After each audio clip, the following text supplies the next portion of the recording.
Hello there, and welcome to Just About Earth, where curiosity gets cozy and science takes the scenic route to slumber. Tonight, we're wandering into the desert, not the kind that only glows beneath the sun, but the one that hums quietly beneath the stars.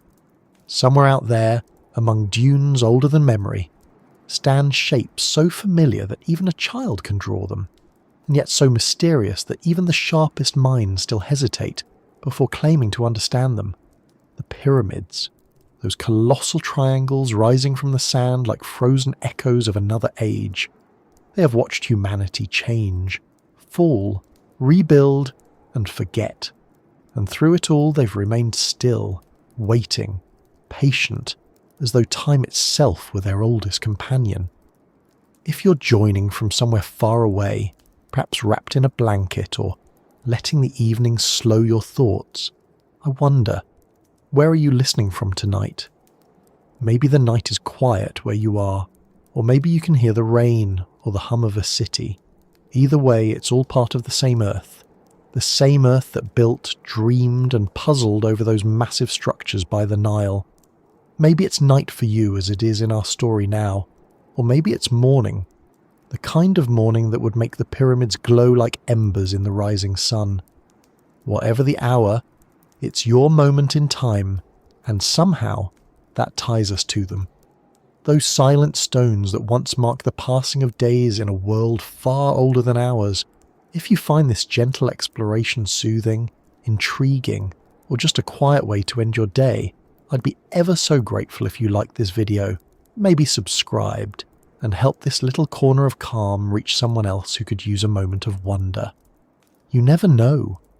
Perhaps someone else out there is also thinking about the pyramids right now, drifting through the same questions you are.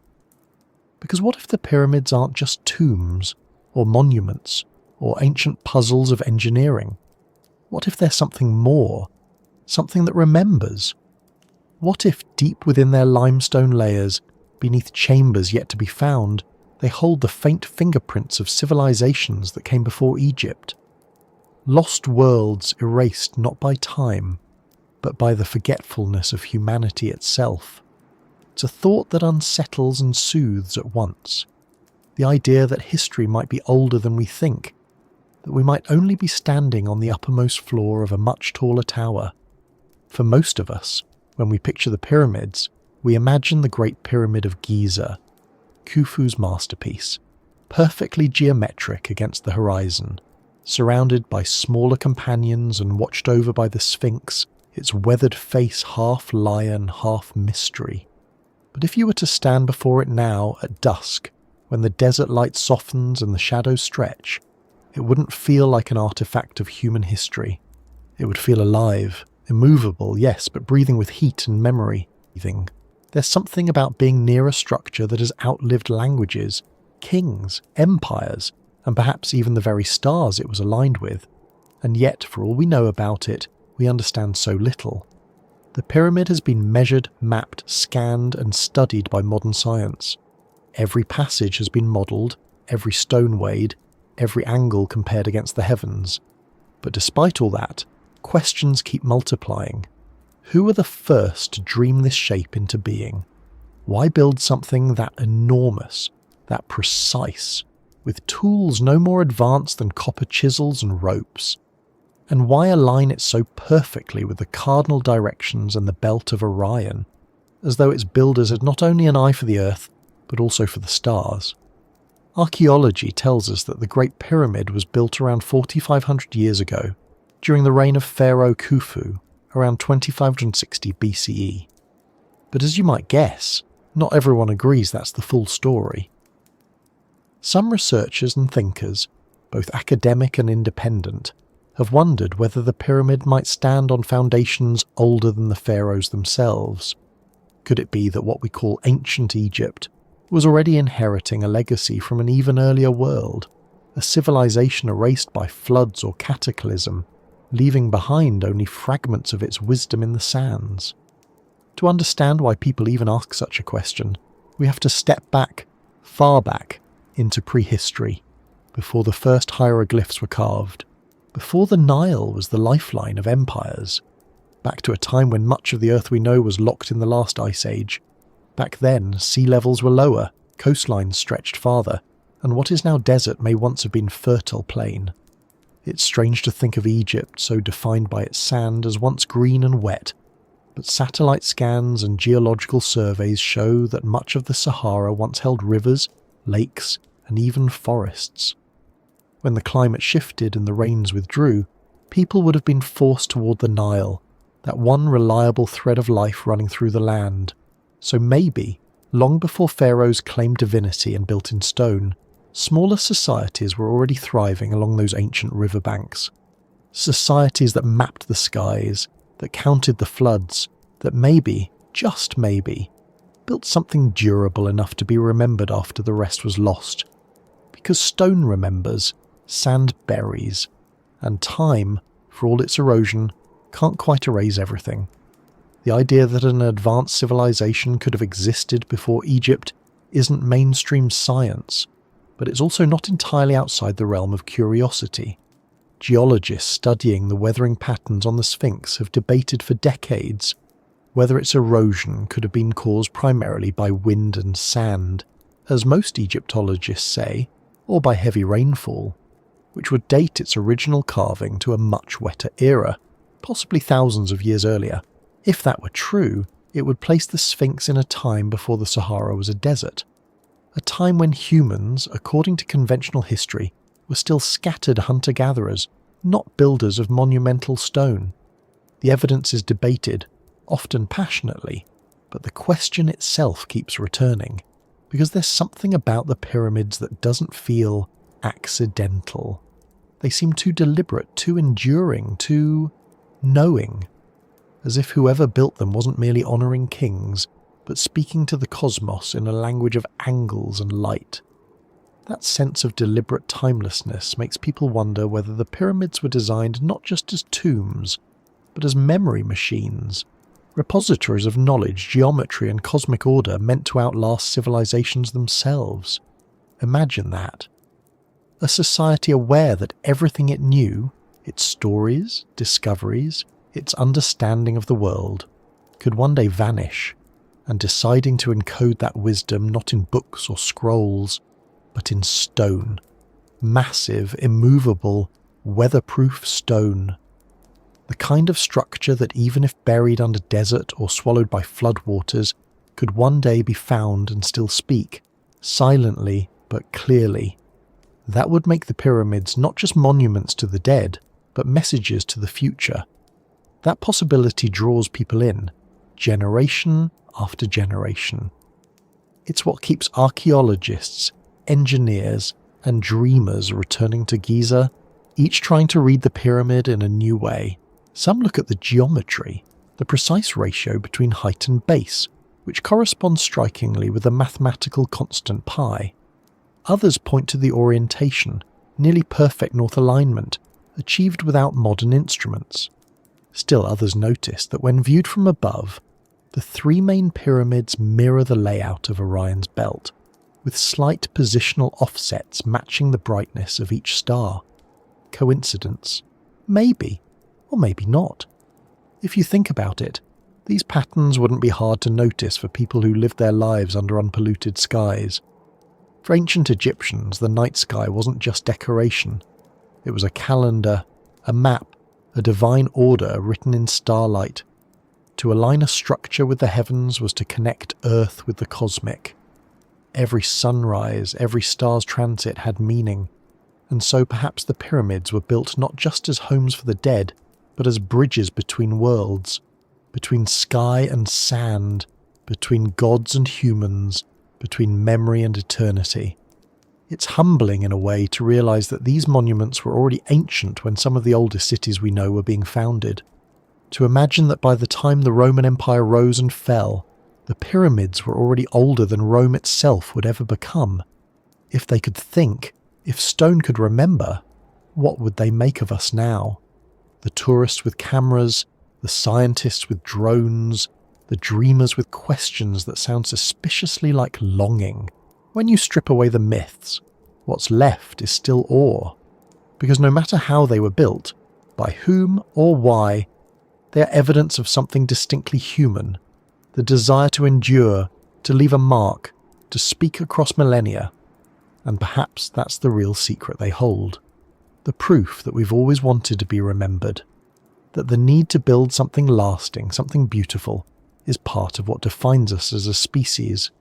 Still, there's that lingering sense that we're missing something. That the pyramids are more than what we see. Modern technology, from ground-penetrating radar to Muon tomography, has begun revealing voids and anomalies within the Great Pyramid. Spaces that don't yet have explanations. Some call them new chambers, others natural gaps in the construction. Whatever they are, they remind us that even the most studied monument on Earth can still keep secrets. So maybe, just maybe, beneath the sands and the stone and the centuries, there's a story waiting. A story about who we were before we learned to write, before we named gods and drew maps, before we thought to measure time in years. A story the Earth itself has been keeping quietly, patiently, in the dark. And as we move deeper into that story, as we trace the lines between myth and archaeology, we might start to see a different picture of our beginnings. Because every stone has a memory. Every civilization, no matter how great, leaves behind more than ruins. It leaves patterns, alignments, whispers that reach across eras. Maybe that's what the pyramids are doing, whispering. Not to be solved, but to be remembered. And somewhere between the wind over the dunes and the stars that have guided humanity for tens of thousands of years, that whisper continues as steady as breath. Now that we've arrived at the base of those ancient stones, in the hush of a desert night, the question becomes not whether they were built by hands we know, but whether they were built by minds that saw the world differently. Minds that might have understood the earth and sky as one connected whole. And if that's true, then perhaps we've only begun to read the first line of a much older book. If you were to walk closer now, the scale of the stones would begin to shift your sense of proportion. From a distance, the Great Pyramid looks geometric, sharp and uniform, almost like a model cut from the horizon. But as you draw near, it stops being smooth and starts being immense. Each block, rough and weathered, is taller than your shoulders and heavier than your car. Millions of them, stacked with a precision that still challenges engineers. Up close, you can see that the pyramid isn't so much built as it is arranged with impossible patience. There's no mortar binding most of the blocks together. They simply fit, edge against edge, joined by craftsmanship that feels more like intention than labour. The air changes around the stones. The temperature cools slightly, even under the Egyptian sun. The limestone breathes heat slowly, exhaling warmth hours after sunset. The smell of dust, faint salt, and dry mineral fills the air. Tourists often describe the same sensation, that standing near the pyramid feels oddly quiet, even when people are talking. Maybe it's the acoustics, maybe it's the brain responding to scale, but something about its presence invites silence. That silence is what makes it powerful. Every age that's touched the pyramid has left a mark. Faint graffiti from Roman soldiers, French explorers, British archaeologists, modern restorers, and yet the structure itself remains indifferent. It doesn't answer questions. It doesn't yield easily. It listens. The phrase stone silence might sound poetic, but here it feels literal. The pyramid seems to absorb sound, thought, and even the passing of time. You can imagine why early travellers described it as supernatural. When ancient Greek historians visited Egypt, they didn't know exactly how old the pyramids were, only that they seemed far older than anyone could comprehend. Herodotus, writing in the 5th century BCE, spoke to priests who claimed the pyramids were already ancient when their grandfathers were young. To them, the builders were not mythical, but half forgotten. People of another world, another order of time. Herodotus recorded stories of labourers, ramps, and taxes, but even he seemed unsure whether those explanations were enough. How could human hands, without iron, without wheels, create something so vast and enduring? He accepted the accounts, but the doubt lingers between his lines. Modern archaeology has offered answers, though never without friction. The mainstream understanding is that tens of thousands of workers, not slaves but skilled labourers, constructed the Great Pyramid over roughly 20 years. Excavations near Giza have uncovered worker villages with bakeries, breweries and medical facilities, evidence that these people were organised and cared for, not forced into misery. Their diets included meat and beer, signs of valued labour. It paints a picture of national effort, a civilization unified under divine purpose. But even with those discoveries, the details of the construction still leave room for debate. How exactly were the stones lifted into place? Ramps are the most widely accepted theory, but which kind? A straight ramp would have needed to stretch for nearly a mile, requiring more material than the pyramid itself. A spiral ramp around the structure could have worked, but it would have hidden the edges, making precision alignment difficult. Some engineers propose internal ramps, supported by traces of anomalies within the structure's density scans. Each idea works in principle, but none explains everything perfectly. The truth may be a combination of methods, refined by generations of builders who learned from smaller pyramids before tackling the Great One. Yet for all the practical explanations, something about the pyramid's perfection still unsettles the imagination. Its base deviates from true north by less than 1/20th of a degree. The sides are almost equal in length, differing by only a few centimetres. Its proportions encode the ratio of Earth's radius to its circumference, a coincidence so striking that some believe it can't be accidental. Others argue that when you build on such a scale, coincidences are inevitable. The larger a structure, the more likely it is to echo natural harmonies without design. But that's the thing. Whether coincidence or design, the result feels deliberate. If you could strip away the dust of ages and restore the pyramid to its original form, you'd barely recognise it. It wasn't meant to look like the rough yellowish stone we see today. In its youth, the Great Pyramid was covered in polished white Tura limestone, so smooth it reflected the sun like a mirror.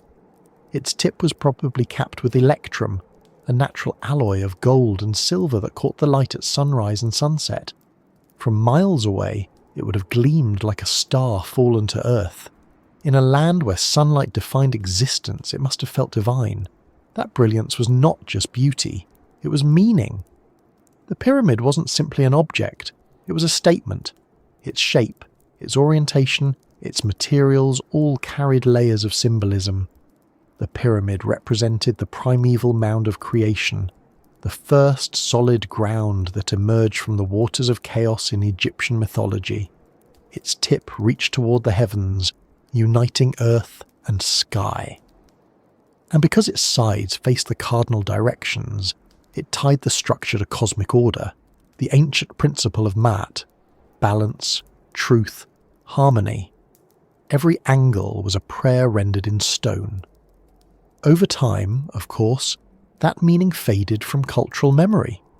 By the time of later dynasties, the builders' methods were lost. Even ancient Egyptians living 1,000 years after Khufu could only guess at how the pyramids were raised. To them, those monuments were relics of divine ancestors. Some even believed the gods themselves had shaped them. It's strange to think that even in antiquity, the pyramids were already ruins of a golden age. They were already mysteries before Rome, before Greece, before writing had even reached much of the world. And yet, their silence never discouraged questions. It invited them. Every generation tried to interpret the pyramids in its own image. Medieval scholars thought they were granaries built by Joseph from the Bible. Renaissance thinkers saw them as symbols of geometry and divine proportion. During the Enlightenment, explorers treated them as puzzles to be solved with measurement and mathematics. Today, we see them as expressions of human ingenuity, but also as reminders that ingenuity alone doesn't explain everything. Part of the reason the pyramids persist in our imagination is their endurance. Most monuments fall apart faster than they're built. Palaces crumble, statues fade, even mountains erode. But the pyramids seem immune to decay. Earthquakes, floods, wars, looters, none have erased them. They've survived longer than any written record of their own construction. In a way, they outlasted their story. That's what makes them feel alien. Not because they are, but because humans rarely create things meant to last that long. When you think about it, even our modern world, with all its technology, rarely builds for eternity. We design for decades, maybe centuries, but not millennia. The pyramids remind us that once, long ago, a civilization aimed for permanence. They carved their ambition into the earth itself, trusting stone to speak when words failed. Perhaps they never imagined tourists with cameras. Perhaps they never needed to. The point wasn't to impress the future. It was to ensure that something of their world would remain when everything else vanished. There's something quietly unsettling in that. These people lived and died, their names mostly lost, their languages shifted, their gods forgotten, and yet their creation still casts a shadow at noon that no wind can erase. The stones don't remember their builders, but we do, vaguely, collectively, through a fog of history. The pyramid keeps its silence, and we fill it with meaning. Maybe that's why it refuses to fade, because every generation brings its own questions to it, and every question breathes life into its mystery. When scientists first mapped the internal structure of the Great Pyramid, they found chambers that no human had entered in over 4,000 years. Some passages remained sealed, blocked by granite plugs that were never removed. The known spaces, the King's Chamber, the Queen's Chamber, the Grand Gallery, are precise, almost mathematical in their design. Their alignments create resonance patterns that researchers still study today. Some frequencies inside the chambers amplify sound in ways that feel more like instruments than architecture. Whether that was intentional or incidental is unknown, but it adds another layer to the sense that the pyramid isn't just physical, it's experiential. The more we study it, the more it blurs the line between monument and machine. Its design is too deliberate to be random, but too mysterious to be fully decoded. That's why some researchers propose that the pyramid served multiple purposes: tomb, temple, calendar, symbol, and possibly even an instrument of measurement. Its geometry mirrors the curvature of the Earth. Its placement marks a near-perfect division of the planet's landmass between north and south. Its interior shafts align with specific stars. Taken together, it feels like something more than a royal tomb. It feels like a statement about existence itself. But if that was the intent, why make it so hard to read? Why hide its meaning behind silence and stone? Maybe that's the point. The pyramid was never meant to explain. It was meant to remind its builders and their descendants that mystery itself has value, that the act of wondering is as sacred as knowing. Perhaps they understood something we've forgotten, that permanence isn't just a matter of construction, but of meaning. And so, century after century, people keep returning to the base of the Great Pyramid. Pilgrims, scholars, mystics, engineers. Each one hears something different in its silence. Some hear faith, others hear science, some hear nothing at all, and even that nothing feels profound. The pyramid doesn't care who is right. It just continues, absorbing sunlight by day, moonlight by night, unmoved by our interpretations. Even in our era of satellites and artificial intelligence, we haven't exhausted it. Scans in recent years using cosmic ray muons have detected hidden cavities within the pyramid, voids that may be chambers or simply lighter sections of stone. One of these anomalies, called the Big Void, lies above the Grand Gallery, a space 30 meters long, large enough to fit an aircraft. Nobody knows what it's for. Some say it's a structural relief, others that it hides an undiscovered chamber. It's a reminder that even after 4 millennia of study, we're still learning that we don't know everything. Perhaps that's why the mystery refuses to fade. The pyramid never answers fully because its purpose depends on the questions we ask. When we seek proof of ancient wisdom, we find geometry. When we look for divine order, we find alignment.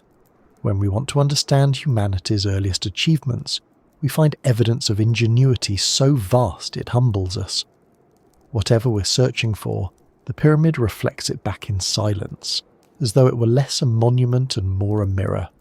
And when you stand there, as the sun sets and the shadows stretch like long fingers across the sand, the silence grows heavier. You can almost hear the faint sound of wind moving between the blocks, like breath caught between centuries. The air cools, the colour of the stone shifts from gold to grey to something nearly blue. Night arrives quickly in the desert, and the pyramid becomes less an object and more a silhouette, an idea carved against the horizon. In that darkness, it feels eternal. It's easy to see why myths cling to it. Some people say the pyramids hum, that on certain nights the wind creates tones that seem almost musical. Others swear that compasses behave oddly nearby, or that shadows fall at strange angles during solstices. Most of those claims fade under scrutiny, but the fascination doesn't. The human mind, faced with something so large, so old, so precise, can't help but search for purpose. The mystery of the pyramid is, in the end, the mystery of ourselves, our need to know, our fear of forgetting, our instinct to build. If the desert could speak, it might say that the pyramids are what happens when humans decide to argue with time, to carve permanence into impermanence, to build silence that speaks louder than words, and in that silence beneath the stars the stones continue to wait. Not for discovery, not for worship, but simply to exist, as they always have, unmoved, unbroken, undiminished. It's here, standing in that stillness, that the next question begins to form. Because if the pyramids are this ancient, this deliberate, this enduring, then what came before them? Who taught the first builders to shape stone like thought, to measure heaven on earth? Were they inventors of their own genius, or inheritors of a deeper forgotten legacy? The answers, if they exist at all, are buried somewhere deeper still, beneath the sand, beneath the centuries, waiting to be heard again. When people first began trying to date the origins of civilization, they assumed the timeline was simple. Hunter-gatherers became farmers, farmers built villages, villages grew into cities, and eventually, somewhere near the fertile curve of the Nile, civilization appeared, neat, linear, and tidy. But the more we uncover, the less that story holds together. Something about it feels too recent, too compressed, as though the real beginning happened long before the first written record. Egypt, magnificent as it was, may have been inheriting something older, a memory half remembered, half reborn. The ruins of the earliest Egyptian settlements already show signs of a culture that arrived mature. Complex irrigation, symbolic art, organised leadership, an architecture that leaps from primitive huts to sophisticated tombs in what seems like a single lifetime. It's as if someone flipped a switch. One century, simple villages hug the riverbanks, the next, pyramids rise toward the horizon. That kind of leap makes scientists curious, and sometimes uneasy, because nature doesn't usually skip steps. Archaeologists call the earliest known Egyptian cultures the Badarian and Naqada periods, small communities that lived thousands of years before the pharaohs. They farmed, crafted pottery, buried their dead with care, and traded across great distances. But even these early groups show surprising complexity. Their art hints at mythologies already formed, their tools at methods already refined. When writing finally appeared around 3100 BCE, it wasn't crude or experimental. Hieroglyphs burst into existence with fully developed grammar and iconography. It's rare in human history for a writing system to arrive so complete. Most evolve slowly, from scratches to symbols to full language. But Egyptian writing seems to have stepped onto the stage already dressed in gold.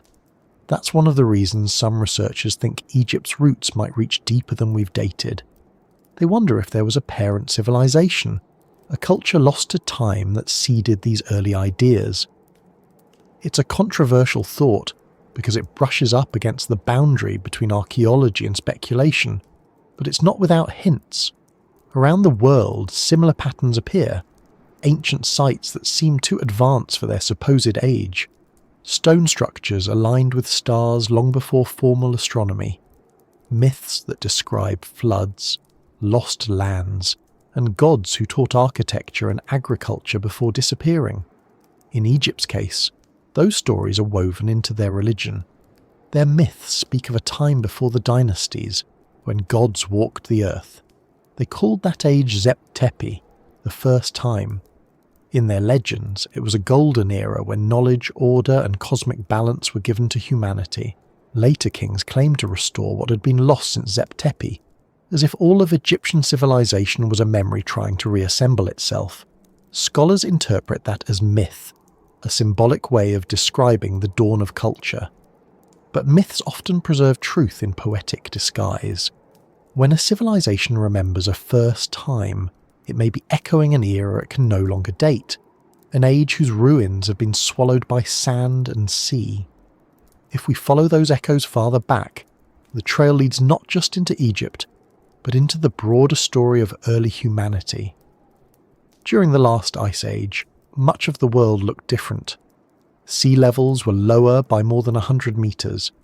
Entire continental shelves that are now underwater were once dry land. As the ice melted between 12 and 8,000 years ago, the seas rose and reshaped coastlines, drowning any settlements that might have existed along them.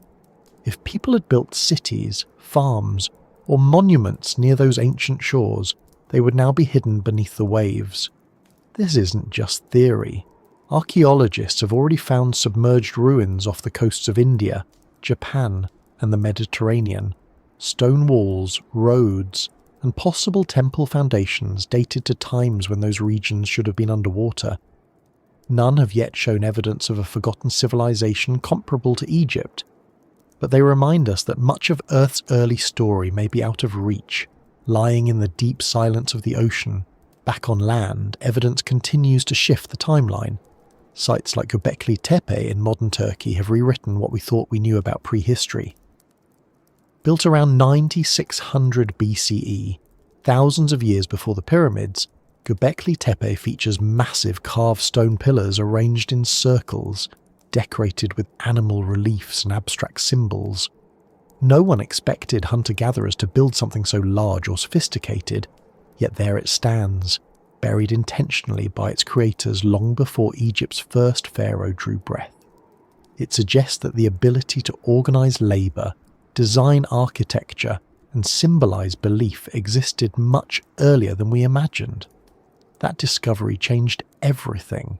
If people could carve and align multi-ton stones 12,000 years ago, maybe Egypt's sudden rise wasn't so sudden. Maybe it was the revival of skills passed down through memory, myth, or migration. Perhaps the Nile's first architects were descendants of those who survived an earlier collapse, a people carrying fragments of forgotten knowledge, trying to recreate a world their ancestors once knew. Geologists studying the Sahara have found evidence that parts of it were lush savannas with lakes as large as small seas just a few thousand years before Egypt's unification. Those regions could have supported advanced cultures long before the desert we know formed. When the climate shifted, those people would have migrated toward more fertile lands, likely following the Nile northward. That slow exodus might have carried not just survival instincts, but stories, designs, and ancient patterns of understanding. To a later generation, those migrants could have looked like teachers, bringing with them the memory of stars, geometry, and the divine order of building. The question then becomes, if such a pre-Egyptian civilization existed, why is there so little trace of it? The answer might be as simple as erosion, flood, and time. Most early architecture used mud brick, wood, or softer stone. Without maintenance, those materials vanish within centuries. Only under rare circumstances, buried under sand or sealed by catastrophe, do traces survive. That's why when we find a site like Göbekli Tepe or Nabta Playa, it feels like a window cracked open just long enough to glimpse what came before. Nabta Playa, located in southern Egypt near the border with Sudan, is one of those windows. There, in the heart of what's now desert, researchers discovered a stone circle older than Stonehenge.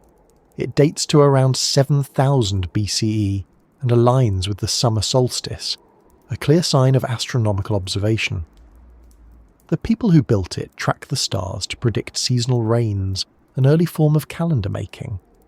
It's modest compared to the Great Pyramid, but conceptually it's the same idea, connecting earthbound life to the rhythm of the heavens. It's easy to imagine a line connecting those ancient sky watchers to the later builders of Giza. Not a direct lineage, perhaps, but an inheritance of curiosity. The kind that looks upward and sees not chaos but pattern. The kind that believes the world is built on balance, and that if you can measure the heavens, you can mirror them on earth. That's what the pyramids might represent.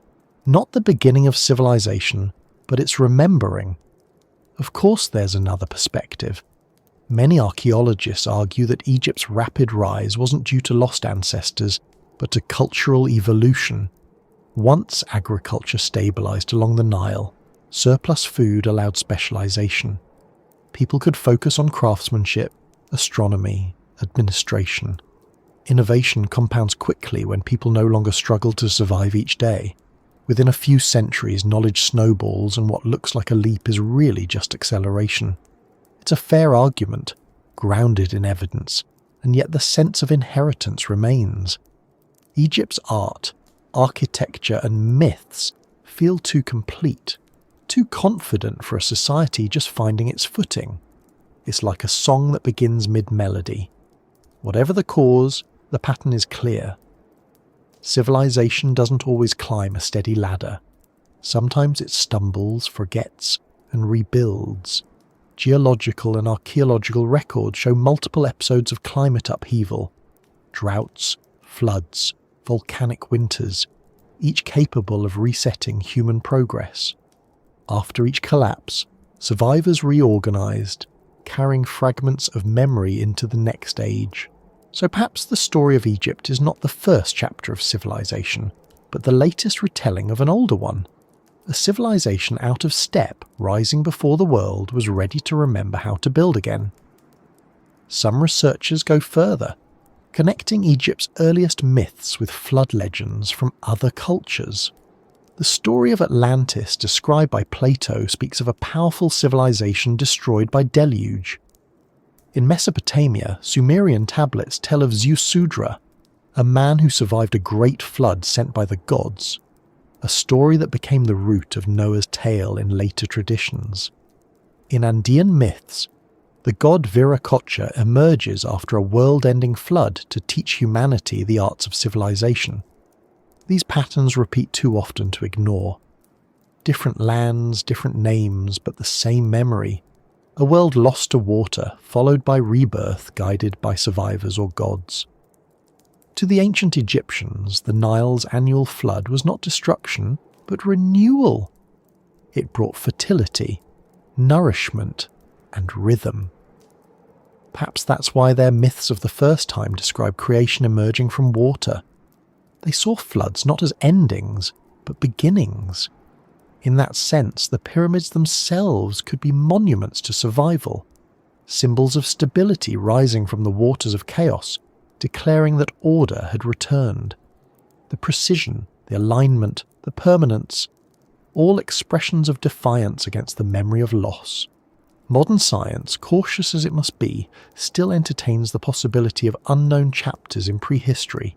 New technologies are revealing landscapes hidden under deserts, jungles, and oceans.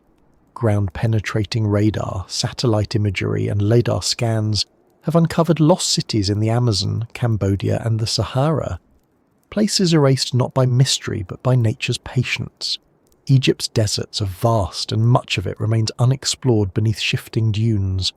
For all we know, the remnants of an older civilization could still rest there, waiting for the right storm or scan to reveal them. Even without evidence of a lost culture, the psychological pull of the idea remains powerful. Humans have an instinctive sense that we've forgotten something important. Maybe that's projection, maybe memory, or maybe both. When we see the pyramids, so alien in their scale, so confident in their design, we can't help but wonder if they're reminders that others before us reached for permanence and paid the same price of obscurity. If a civilization did come before, it wouldn't necessarily mean advanced technology in the modern sense. No electricity, no steel, no machines. Advancement could mean something else entirely. A deeper understanding of geometry, astronomy, or the natural world. The kind of knowledge that could be lost if not written down. The kind that could survive only in myth, ritual, and design. The kind you might encode in a structure meant to outlast all words. And perhaps that's what we're really chasing when we talk about Earth's first civilizations. Not proof of alien intervention or mythical continents, but evidence that humanity has been rediscovering itself for longer than we thought. The pyramids, in this light, aren't just tombs. They're milestones in an ongoing dialogue between memory and forgetting. Every time we uncover something ancient, we're not just learning about them, we're remembering ourselves. Standing in front of the Great Pyramid, it's easy to feel that weight of inheritance. You look up, and the angle of its sides draws your gaze toward the sky, as if encouraging you to follow the same path its builders once did. The wind carries grains of sand across the stones, tiny movements against a monument built to defy time. You realise that the people who placed those stones weren't just building for their present. They were building for every future that would wonder who they were. And maybe that's the quiet truth beneath all the theories and debates. The pyramids endure not because of mystery, but because of intent. Someone, thousands of years ago, decided that their world deserved to be remembered, even if the memory became myth. They may have stood at the edge of their own forgotten past, looking backward as we do now, listening to echoes that refuse to fade. They built not just to honour their kings, but to mark their place in a cycle they could sense but not define, a cycle of rise, fall and rediscovery. That's what makes them timeless. They stand not at the beginning or the end of civilization, but somewhere in between, a midpoint between what was lost and what would come after. Silent, patient, and enduring. And as we keep digging, scanning and theorizing, we may find that the oldest secrets aren't beneath the pyramids, but within the questions they inspire. Because in the end, the oldest story on Earth might be this one, that we keep finding ourselves again, each time a little wiser, each time a little closer to remembering what the stones have known all along. If a person from our world were to step into ancient Egypt, perhaps the first thing they'd notice wouldn't be the pyramids themselves, but the silence between them.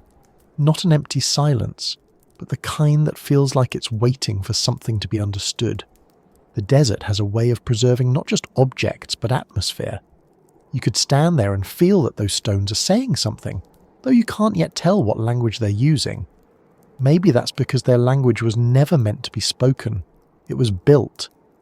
The pyramids are not just piles of stone arranged in impressive shapes. They are systems of meaning. Each block, each angle, each alignment carries intent. When we look at them today, we read them as architecture, but to their builders they were closer to scripture. This wasn't a civilization that divided art, science and religion into separate disciplines. To them, geometry was sacred, measurement was prayer, and symmetry was truth made visible. The pyramid spoke through proportion, through light, through shadow. Its meaning was not in words, but in balance. It's easy to underestimate how deeply symbolic their world was. The Egyptians didn't see themselves as inventing symbols. They believed they were revealing patterns already woven into existence. They watched the stars, the river, the seasons, and saw order everywhere. Their task was to participate in that order, not control it. That belief shaped everything they built.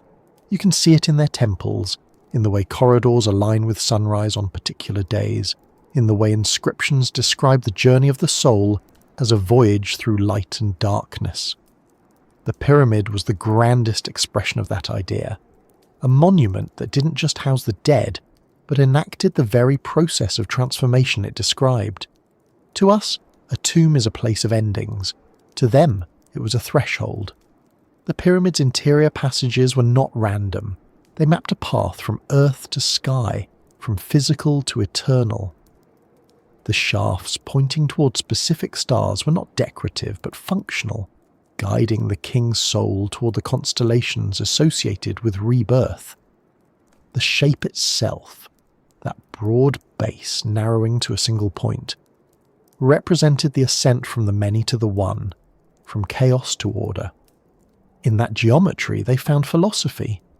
The stone didn't just hold the body of a ruler, it embodied a world view. Inside, the air feels different. Those who've descended the narrow tunnels describe a hush that thickens as you go deeper. The walls press close, not oppressive but intimate, like entering the lungs of something vast and asleep. The granite blocks fit so tightly together that even today, thousands of years later, you can barely slip a knife blade between them. The sense of precision is unnerving. You can't help but feel that whoever built this space understood not only engineering, but acoustics, gravity, and resonance. The stones hum faintly when struck, and some researchers have noticed how certain frequencies echo more strongly in the chambers. Whether by design or coincidence, the structure seems tuned. That idea, that stone can carry resonance, fascinated both ancient and modern thinkers. In Egypt's own inscriptions, sound was considered a creative force. The god Ptah, patron of craftsmen and architects, was said to have spoken the world into being through words of power. To carve, to build, to shape, was to echo that divine act. So perhaps when the builders placed each block, they were participating in that same creation, embedding meaning not in symbols but in vibration. In that sense, the pyramid wasn't a static object. It was a frozen song. When light strikes the stones at sunrise or sunset, it completes the music. The surfaces catch the glow and scatter it across the desert in a slow-moving pattern. During equinoxes and solstices, the shadows fall in specific ways that seem almost choreographed. The sun, the earth, and the pyramid move together in a rhythm too slow for the human body to feel, but not too slow for the human mind to notice. Those alignments were no accident. They reveal how closely the builders observed the heavens. The pyramid's sides are tilted at an angle of about 51 degrees, a geometry that mirrors the slope formed when you project a square's perimeter into height, a perfect balance of form and function. To the Egyptians, this wasn't mathematics. It was harmony made visible. Imagine standing at Giza thousands of years ago before erosion and earthquakes softened the edges. The casing stones still intact, blinding white in the sun, the capstone shining like fire. At dawn, the first light would ignite the tip and slide downward in a slow cascade until the entire structure burned gold. That moment wasn't just spectacle, it was ritual. The rising of the sun, the rebirth of light, reflected in the rising of the pyramid itself. Every morning the monument performed the story of creation anew, speaking through brilliance instead of sound. The Egyptians had a word for this concept, Masa'at.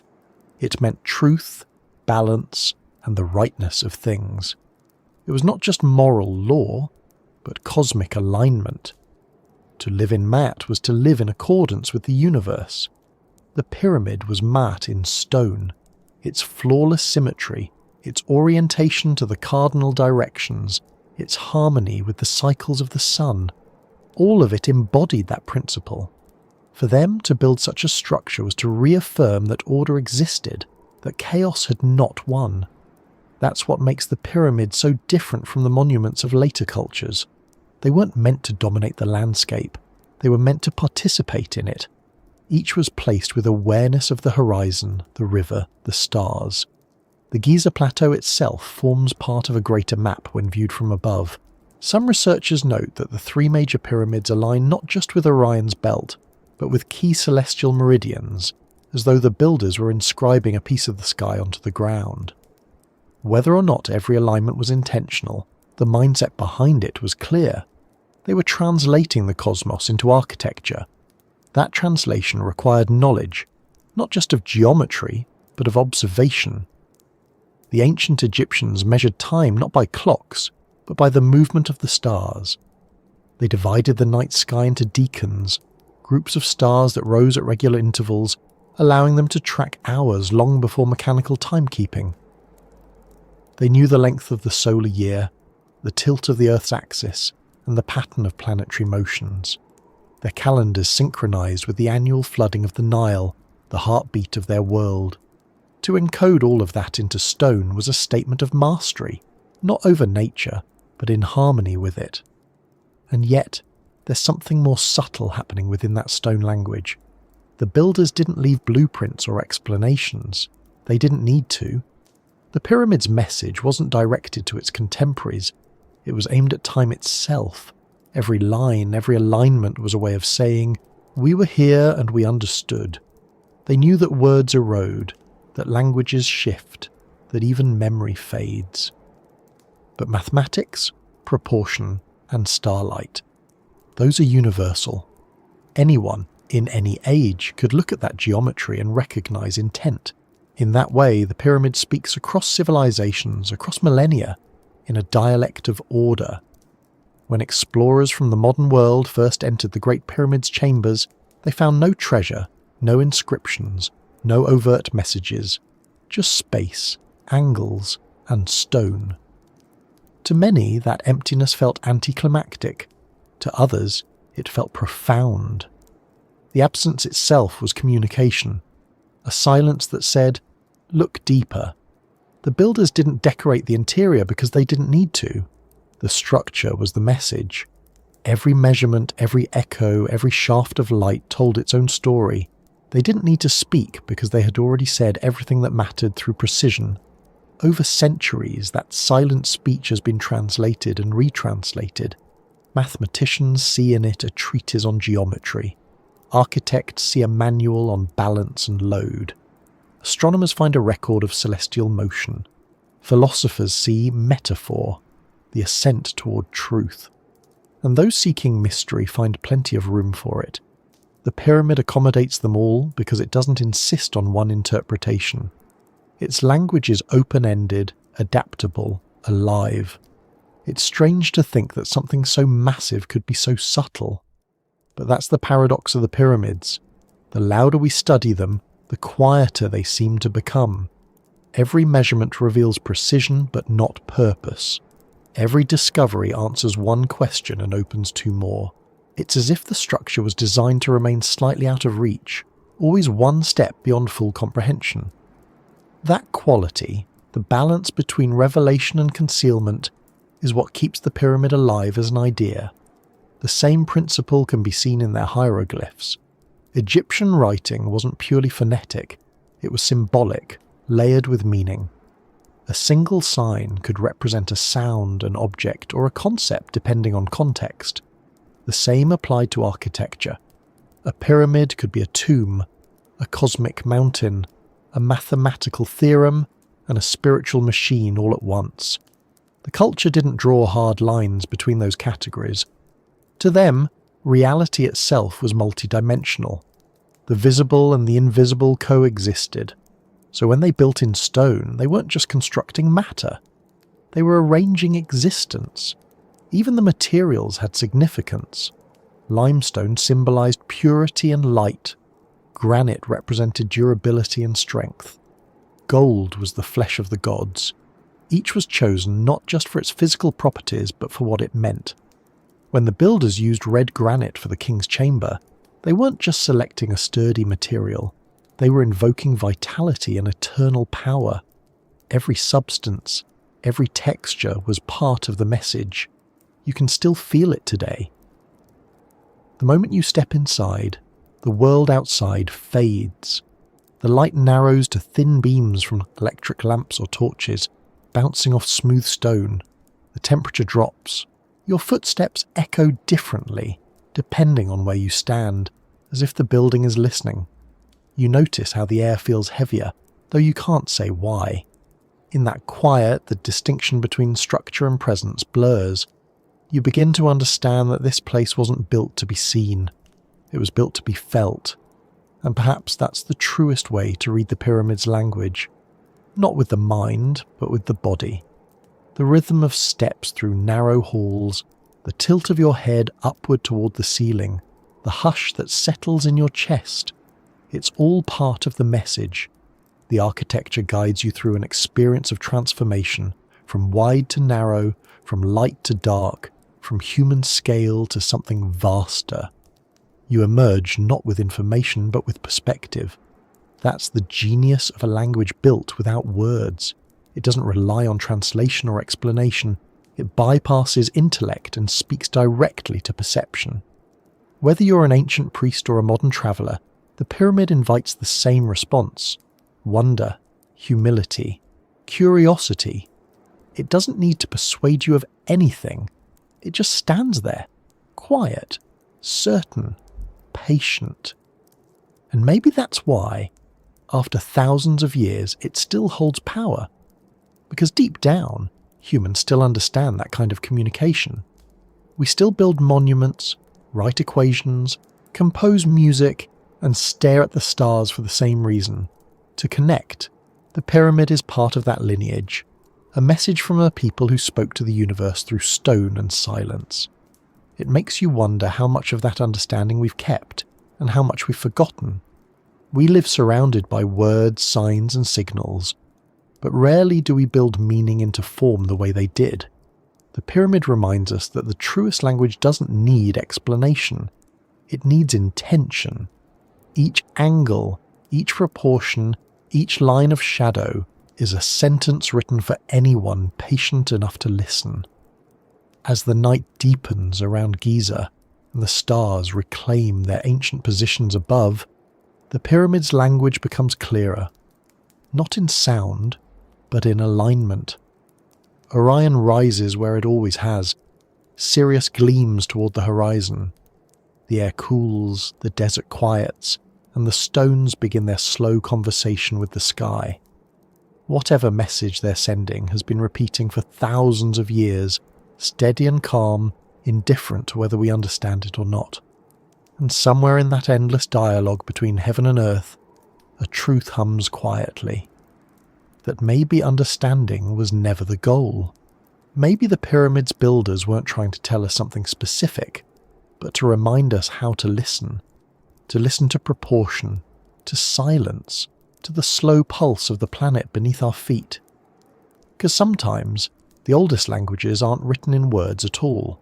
They're carved in patience, built in light, and carried through time by stone that still remembers. The sand outside shifts in the wind, the moon climbs higher, the pyramid stands unchanged, and as the desert breathes around it, the language of stone continues, unbroken, waiting for whoever will learn to read it again. When we talk about the pyramids, it's easy to imagine them as inevitable, as if they were destined to appear simply because Egypt existed. But the truth is more human than that, and more astonishing. They didn't build themselves. They didn't rise by magic or by myth. They were made by hands, human hands, calloused, sunburned, tireless, each one lifting, cutting, hauling, adjusting, and returning the next morning to do it again. The story of the pyramids isn't just one of architecture, it's one of endurance. For centuries, the world pictured the builders as slaves, faceless masses forced to labour beneath whips in the burning sun. That image, carried through films and old writings, made the pyramids seem like monuments to oppression. But archaeology has quietly rewritten that story. Excavations near the Giza Plateau have uncovered workers' villages, complete with bakeries, storage houses, tools, pottery, and even medical supplies. The bones found there show signs of healed injuries, suggesting care and treatment. These were not expendable slaves. They were organised teams of skilled workers, stonecutters, haulers, architects, engineers, and labourers, all contributing to something larger than themselves. They left graffiti inside the pyramids, simple inscriptions scrawled in red paint, names of work crews like the Drunkards of Menkor or the Friends of Khufu. They had pride, humour, and identity. And you can almost picture them during a rest break, wiping dust from their faces, joking, aware that what they were building might outlive them all. They were building for eternity. The logistics alone defy imagination. The Great Pyramid contains over 2 million limestone blocks, each weighing an average of 2.5 tons, with some interior stones exceeding 70 tons. Moving them from quarry to construction site would have required planning on a scale that rivals modern infrastructure projects. Yet they did it without iron, without cranes, without wheels strong enough for the task. They had copper tools, wooden sledges, ropes, and an unyielding sense of purpose. How they managed to move those stones remains a subject of fascination. In 2014, archaeologists studying wall carvings in the tomb of Jehuti-Hotep, an Egyptian noble, found a depiction of workers hauling a colossal statue on a sled, with a man pouring water over the sand in front of it. That detail, once overlooked, turned out to be crucial. Physicists later demonstrated that wetting the sand reduced friction by nearly half, making it easier to drag heavy loads. The Egyptians might not have known the exact mechanics, but they knew through experience that the right amount of moisture made the sand firm enough to bear weight. It was simple, effective, and brilliant. That same blend of observation and adaptation runs through every part of their work. They quarried limestone locally, but the red granite used in the inner chambers came from Aswan, hundreds of kilometres to the south. Transporting those massive blocks would have involved floating them down the Nile during the flood season, when the water reached closest to the site. The river wasn't just a source of life, it was their highway. They used it to move not just stone but grain, wood, and tools, synchronizing their efforts with nature's rhythm.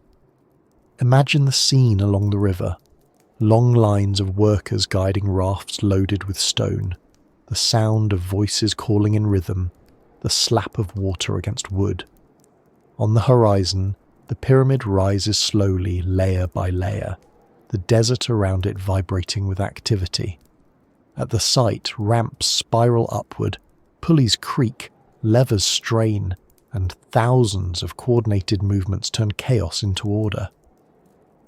There's something almost orchestral about it. No single person could see the whole picture, but everyone's motion contributed to the same steady climb toward the sky. It's tempting to call that genius, and it was, but it was also continuity. Each generation of builders inherited lessons from the last. Before the Great Pyramid, there were earlier attempts, smaller step pyramids, collapsed prototypes, partial experiments. The first true pyramid, at Meidum, began as a step design and later smoothed into the shape we now recognise. Then came the bent pyramid at Dashur, which changes angle halfway up, perhaps because the builders realised the original slope was too steep. Those failures and adjustments were the foundation for Khufu's success. By the time Giza's great monument began, the Egyptians had learned what worked and what didn't. The miracle isn't that they built perfectly once, it's that they learned how to build perfectly through trial and patience. Still, there are moments where their precision feels almost impossible. The base of the Great Pyramid is level to within a few centimetres, across an area larger than many modern city blocks. Its sides are aligned almost exactly with the cardinal directions: true north, south, east, and west, more accurately than many modern buildings achieved with compasses. How did they do it? Without modern tools, they likely relied on simple instruments: plumb lines, sighting rods, and shadow measurements. By observing the movement of stars, particularly the circumpolar ones that never set, they could determine north with remarkable accuracy. It wasn't magic, it was observation honed into mastery. And yet, that mastery can still feel like magic. When modern engineers attempt to replicate their methods, even with heavy machinery, it's rarely easy. The scale introduces challenges we often forget. A 2-ton block might seem manageable until you multiply it by millions. Every small error, every uneven layer, every misplaced degree compounds. But the Egyptians avoided those mistakes. Their alignment and symmetry persisted through 90 courses of stone, each laid by hand, each checked by eye. That level of consistency suggests not just intelligence, but unity of purpose, a workforce synchronized not by machinery, but by shared vision. There's a kind of humility in that. The workers didn't sign their names, the architects didn't carve their faces on the walls. The pharaoh's name remains, but the people who made his vision possible are anonymous, and yet their fingerprints are still there, pressed into mortar, carved into the undersides of stones. Every layer of the pyramid holds traces of hands that shaped, lifted and adjusted until it was right. Those fingerprints are the closest thing we have to meeting the builders themselves. It's easy to look at the pyramids and see mystery, to wonder if some lost technology or outside intervention made them possible. People have speculated about everything from forgotten machines to help from visitors beyond Earth. It's an idea that arises whenever we encounter evidence of ancient genius that feels beyond our reach. But the truth may be even more impressive if it's human alone, because if they did all of this with simple tools, rope and mathematics, it means we've underestimated not just their abilities, but the potential of the human mind when united by purpose. Still, it's worth asking whether there were tools or techniques we've simply lost. After all, history isn't a straight line of progress. Knowledge can vanish, libraries burn, empires fall, skills fade when they're no longer needed. We see that in countless trades, crafts once common that now require rediscovery. If Egypt's builders possessed mechanical insights or methods passed down orally, those could have disappeared long before anyone thought to record them. The tools may have been simple, but their application could have been sophisticated beyond our assumptions. One theory suggests that the Egyptians used counterweights, sand-filled bags or shifting platforms, to lift stones incrementally.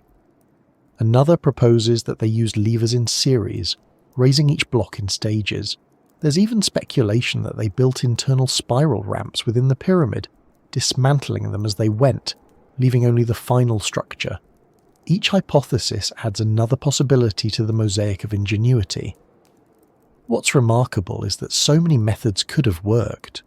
The pyramids are proof that intelligence doesn't depend on technology, it depends on persistence. The deeper question, though, is why? Why invest so much effort, so much labour, in such immense structures? Practical explanations point to religion and power. The pharaohs were divine rulers, and the pyramids served as both tomb and symbol of their eternal connection to the gods. But beneath that, there's a universal motive, the human desire to endure. When people build beyond necessity, when they create something that outlives them, they're expressing a kind of defiance against impermanence. The pyramid may have begun as a royal project, but it became a collective assertion that humanity could shape time itself. Each stone placed was a gesture of faith, faith that the structure would stand, that it would matter, that future eyes would see and remember. And we did. We're still looking, still wondering. The builders may not have known our languages or our machines, but they knew us in some deeper way. They knew that curiosity is timeless. They knew that when we encountered their work, we would ask how and why and what it meant. In that sense, their labour was a message as much as a monument. Even now, scientists studying micro details of the pyramid's construction find evidence of surprising methods. The precision with which blocks were cut and fitted suggests an understanding of surveying and geometry that would challenge modern apprentices. Some cuts are so fine that even with contemporary diamond tools, replicating them exactly would take time and care. Yet the Egyptians did it at scale, across millions of pieces. It's a reminder that progress isn't always linear. Sometimes knowledge appears, peaks and recedes, leaving behind artifacts that make us question our assumptions. When you picture those workers again, the teams pulling ropes, the foreman shouting over the wind, the stonemasons chiselling edges smooth, it's worth remembering that they weren't thinking about us. They weren't thinking about the future in abstract terms. They were thinking about the next stone, the next layer, the next measure of alignment. Each task was immediate, tangible, physical, and yet collectively their work became immortal. That's the paradox of great creations. The small actions of the present build the permanence of the future. There's a detail that lingers in many travellers' accounts. The idea that when you stand at the base of the Great Pyramid, the scale doesn't make you feel small, but included. The stones rise not to intimidate, but to invite. Each block represents human effort, visible and comprehensible. You can imagine yourself placing one, then another, until suddenly you've built something that touches the sky. It's overwhelming, but also comforting. It suggests that greatness isn't the work of a few, but of many. That realization changes how we think about the pyramids. They stop being relics of mystery and become records of cooperation. Tens of thousands of people working with a single goal, guided by knowledge, belief, and an unbroken rhythm of movement. In that sense, the real marvel isn't the pyramid itself, but the society that built it. A civilization so organized, so motivated, that it could turn human will into geometry. And yet, there's still something intangible about it. Something that feels just out of reach. Perhaps it's the simplicity of their tools contrasted with the complexity of their results. Perhaps it's the awareness that even with all our machines, we would struggle to replicate what they achieved. That feeling keeps the door open for mystery, not supernatural but human. A reminder that genius isn't measured by technology, but by imagination. If we could step back in time and watch the builders at work, we might be surprised by how ordinary it looked. Men and women using levers, sledges, chisels, ropes. Dust rising, commands shouted, songs sung to keep rhythm. But hidden in that ordinary scene would be extraordinary focus.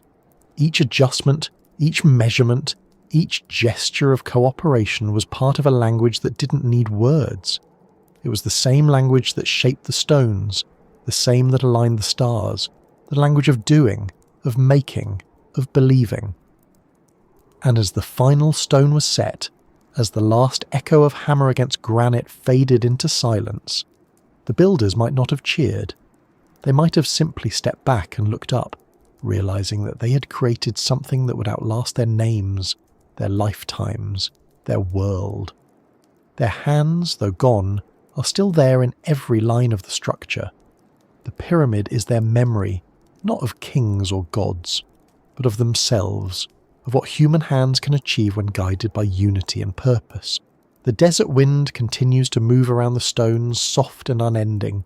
Each grain of sand brushing against the surface carries the same quiet rhythm that once echoed through the builders' hearts. Generation after generation their work remains, untouched by time's indifference. And as we stand before it, we realize that perhaps the real secret of the pyramids isn't lost technology or divine intervention. It's us, the human capacity to imagine something greater than ourselves and make it real.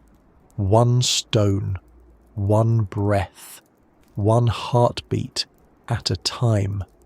The stars rise again above Giza.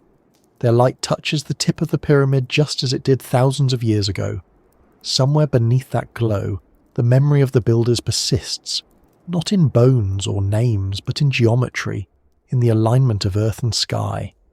The structure they raised still hums with their intention, a resonance that refuses to fade. And as we look upon it, the question deepens, stretching beyond how they built it, into why they believed it mattered. Because what they built wasn't just a monument, it was a mirror, reflecting the timeless truth that the desire to create, to endure, to reach upward is written into us. And that truth will guide us forward just as surely as it guided them, into the next discovery, the next question, the next layer of stone waiting to be set. When night falls over Giza, the air cools just enough for the desert to breathe again. The stars rise with quiet certainty, and in that vast stillness the pyramids seem to come alive in a different way. During the day they belong to the earth, stone, dust, heat and shadow. But when darkness deepens, they belong to the sky. The sand reflects starlight faintly, and the sharp lines of each pyramid draw the eye upward, as if guiding the imagination into the constellations. It's then that their real design begins to make sense. These were not built only for the ground. They were built to echo the heavens. For as long as we've studied them, people have noticed that the pyramids seem to hold a conversation with the stars. Their positions on the plateau are not random. The three great pyramids, Khufu, Khafra and Menkaure, form a pattern that mirrors Orion's belt, the three stars that dominate the winter sky. The match isn't perfect, but it's precise enough to be striking. The largest pyramid aligns with the brightest star, Alnitak. The middle pyramid corresponds to Alnilam and the smallest to Mintaka. Even their offset matches the star alignment as it appeared thousands of years ago. To most ancient Egyptians, Orion wasn't just a constellation. It was Osiris, the god of resurrection, order and eternal life. When they looked at the night sky, they didn't see random lights. They saw gods moving in their eternal cycles. The souls of kings were believed to join those gods after death, ascending from earth to the heavens to live among the stars. The pyramids, aligned as they are, might have been designed to make that journey tangible, to map the passage from mortality to eternity. If that sounds symbolic, it also happens to be mathematically precise. The Great Pyramid's sides face the cardinal directions with astonishing accuracy. Its northern side deviates from true north by less than 4 minutes of arc, a level of alignment so exact that even with modern equipment, replicating it on that scale would be difficult. The question is how they did it. The Earth's magnetic north shifts over time, so compasses would have been useless. Instead, they must have used the stars. Most likely they relied on the circumpolar stars, the ones that never set below the horizon. By observing where those stars crossed at their highest and lowest points in the night sky, they could mark a true north-south line. That technique would have required patience and accuracy, but it was within their reach. The builders didn't need telescopes, only a steady hand, a fixed sighting tool, and the discipline to watch the sky night after night. To them, astronomy wasn't a luxury. It was the foundation of order itself. The Egyptians lived by the rhythm of the heavens, the flooding of the Nile, the cycles of planting and harvest, the measurement of time, all were tied to celestial motion. When Sirius, the star they called Sopdet, rose just before dawn in midsummer, it signalled the coming flood. That moment marked the start of their year. The stars didn't just guide their agriculture, they defined their worldview. Everything they built, from temples to tombs, was aligned with cosmic precision. The pyramids were the ultimate expression of that harmony. Architecture as astronomy, stone as calendar, geometry as theology. If you could travel back to when the pyramids were first built and stand there at dawn, you'd see the same stars the builders did. You'd watch Orion set along the horizon while Sirius rose. You'd notice how the shafts inside the Great Pyramid point toward those same stars. The southern shaft from the King's Chamber aims almost exactly at Alnitak in Orion's belt, while the northern shaft points toward Thuban, the pole star of that era. These alignments weren't decorative, they were deliberate pathways, channels of meaning linking the earth to the sky. The pharaoh's spirit, according to belief, would ascend through those passages to join the gods. It's a powerful image, not metaphorical, but mechanical in its precision. To build such a connection required more than belief. It required measurement, memory, and discipline. The Egyptians had none of our instruments, yet they tracked celestial cycles with accuracy that would impress modern astronomers. They recorded solstices and equinoxes, predicted the heliacal rising of stars, and designed temples that caught sunlight exactly where they intended, even centuries later. In doing so, they demonstrated something more profound than technical skill. They demonstrated understanding. And yet, as we try to decode their methods, we keep encountering the same feeling, that they were seeing the world through a lens we've partly lost. We think of the sky as something distant, abstract, decorative. To them it was the living order of the cosmos, visible and dependable. The stars were not random dots, they were laws. Their motion revealed structure, pattern and permanence. To mirror that in stone was to bring heaven down to earth, to give shape to the unseen. That desire, to build according to the heavens, is not unique to Egypt, but Egypt took it to its most refined form. Across the world, ancient builders aligned monuments with solstices, equinoxes, and cardinal directions. But no other civilization combined such precision with such scale. The pyramids, in their vast simplicity, became the bridge between astronomy and architecture. Every line, every angle, every shadow is a reminder that the people who built them were thinking in terms of the universe. You can see that same thinking in their temples. At Abu Simbel, far to the south, sunlight penetrates the temple's inner sanctum only twice a year, illuminating the statues of gods seated within. The precision required to achieve that over a distance of 60 meters carved into rock is staggering. The same spirit guided Giza. The pyramid's edges trace solar and stellar paths, each one tuned to cosmic timing. The builders weren't guessing. They were calculating, observing, recording. When you stand before the pyramids at night, you can feel that connection. The horizon glows faintly, and the constellations move so slowly that they seem almost still. The pyramid's apex points toward the invisible axis around which the sky appears to rotate. It's as though the structure and the heavens are locked together in a quiet dialogue, one responding to the other in perfect rhythm. That rhythm is what the builders captured, not a moment, but eternity measured in light. The symmetry of the pyramids isn't just visual, it's philosophical. In their culture, symmetry represented harmony, the balance of opposites, the reconciliation of dualities. The Nile divided their land into east and west, life and death, sunrise and sunset. The east was for the living, the west was for the dead. The pyramids rise on the west bank, where the sun sets, symbolizing the journey beyond life.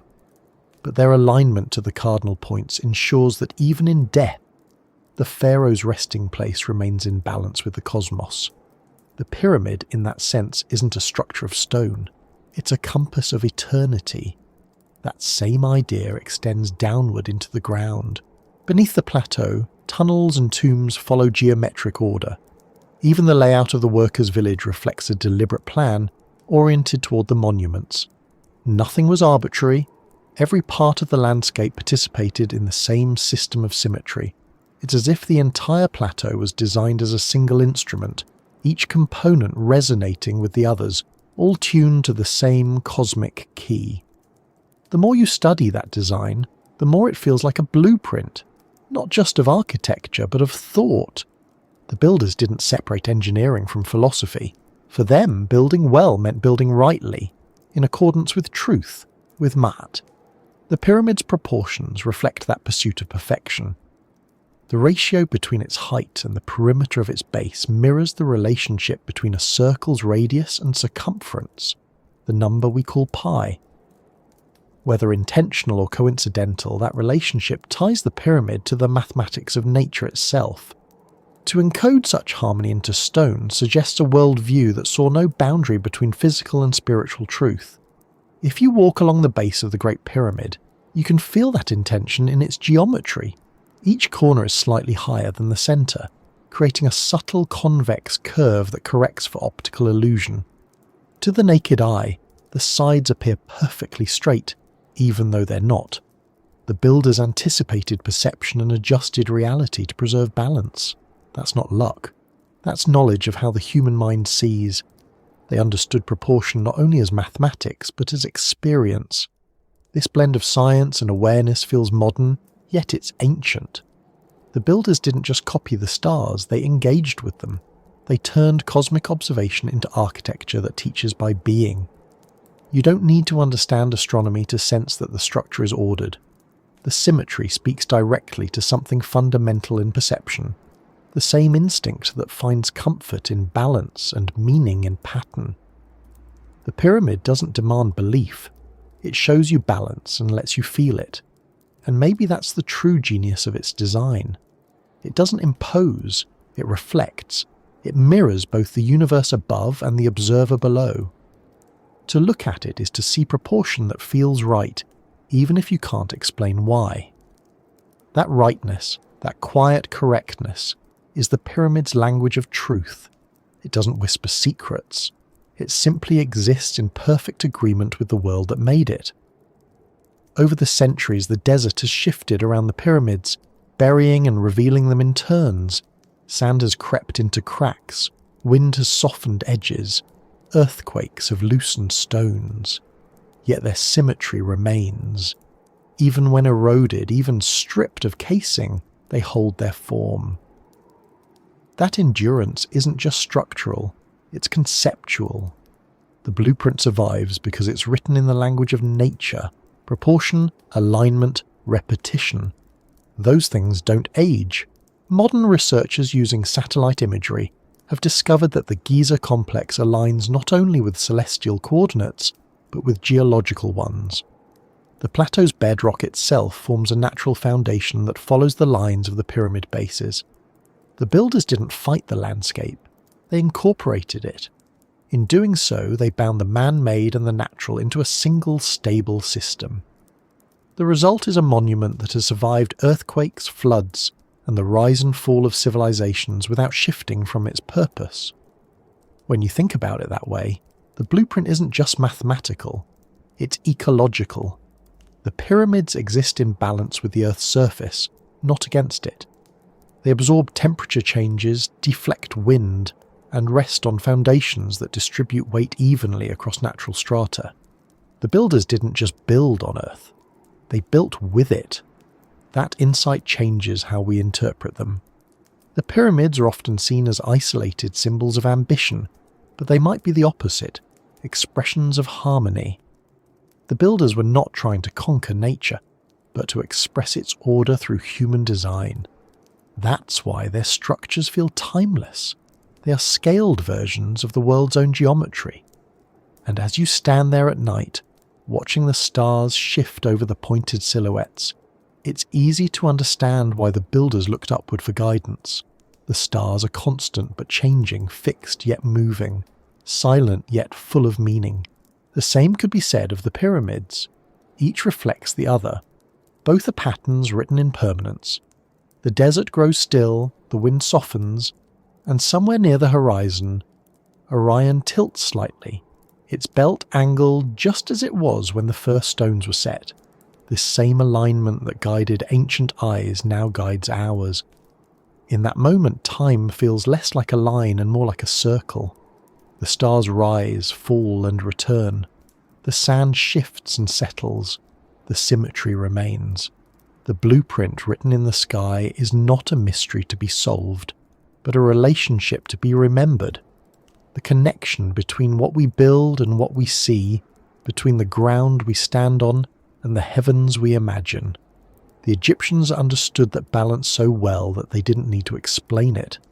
They simply built it, confident that one day someone would look up, follow the lines, and understand that stone and starlight speak the same language.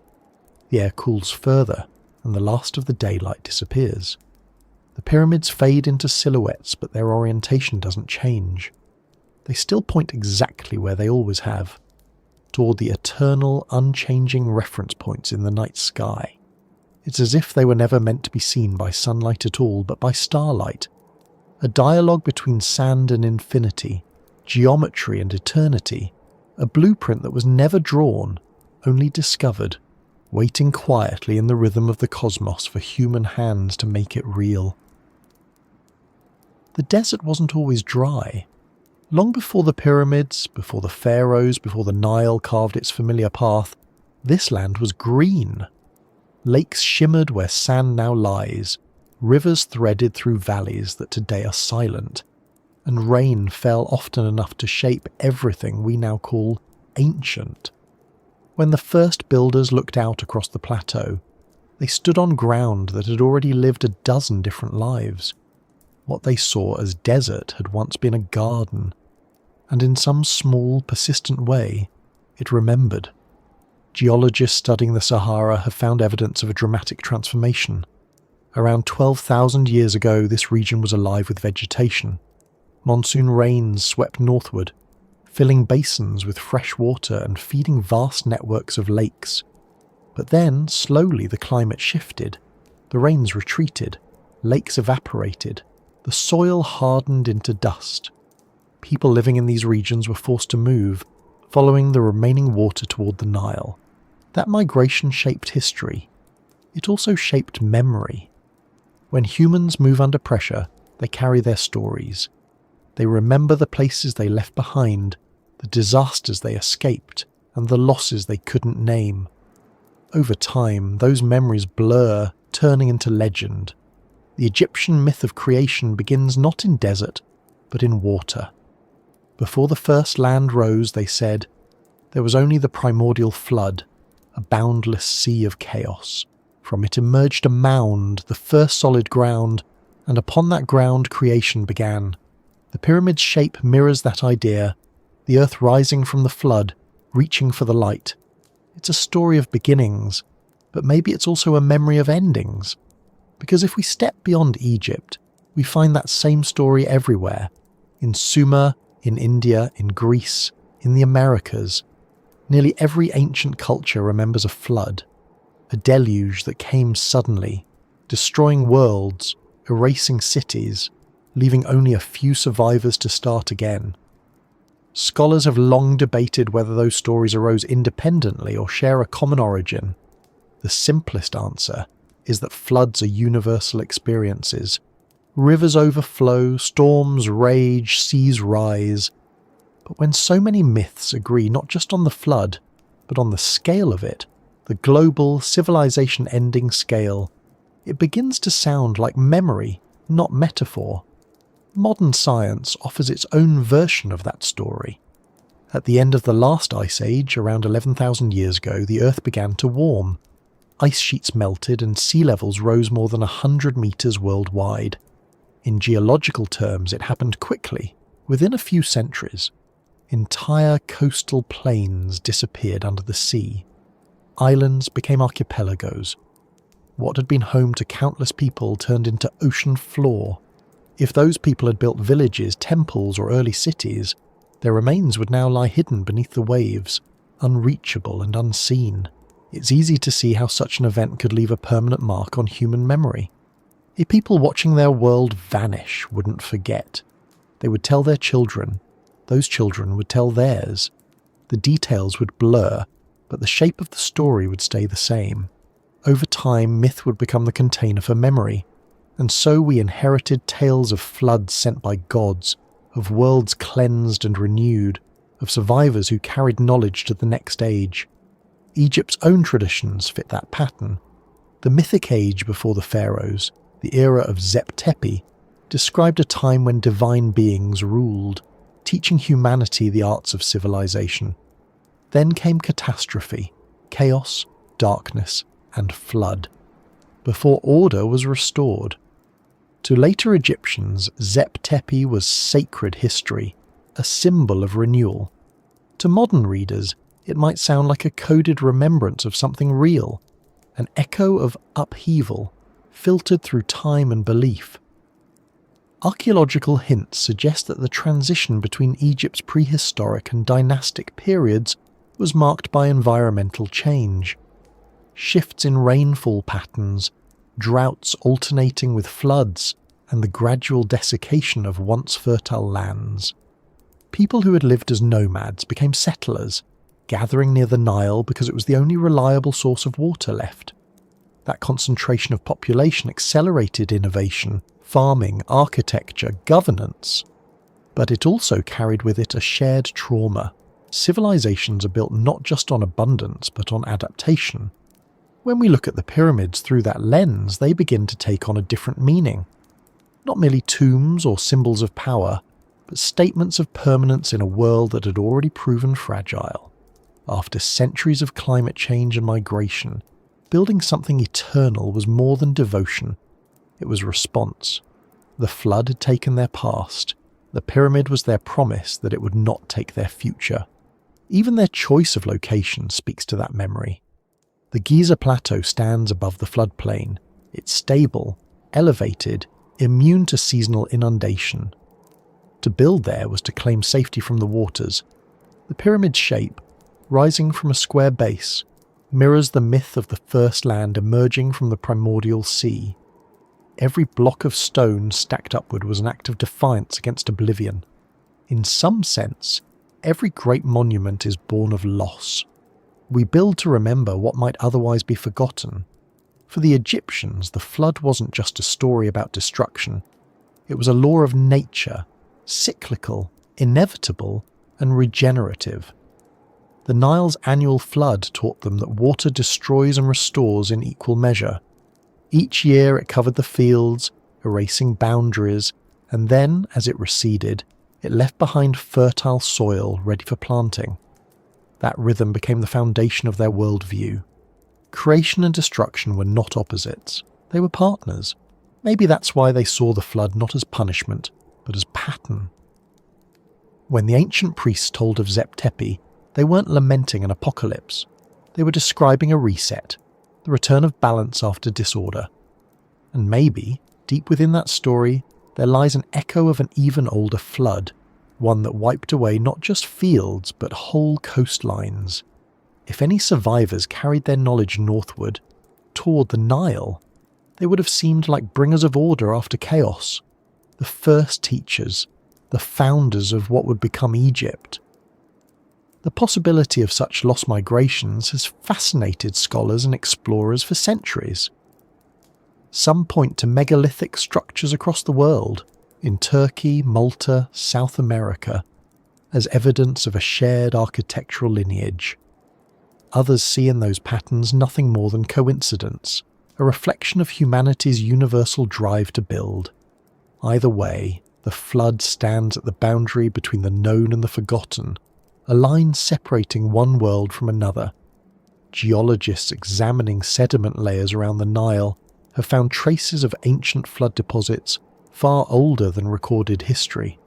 Thick bands of silt and clay mark periods when the river swelled beyond its limits, submerging entire regions. Some of those layers coincide roughly with the end of the Ice Age, suggesting that Egypt too experienced the effects of the global meltwater pulse. To people living then, it would have seemed as if the gods had changed the rules of the world.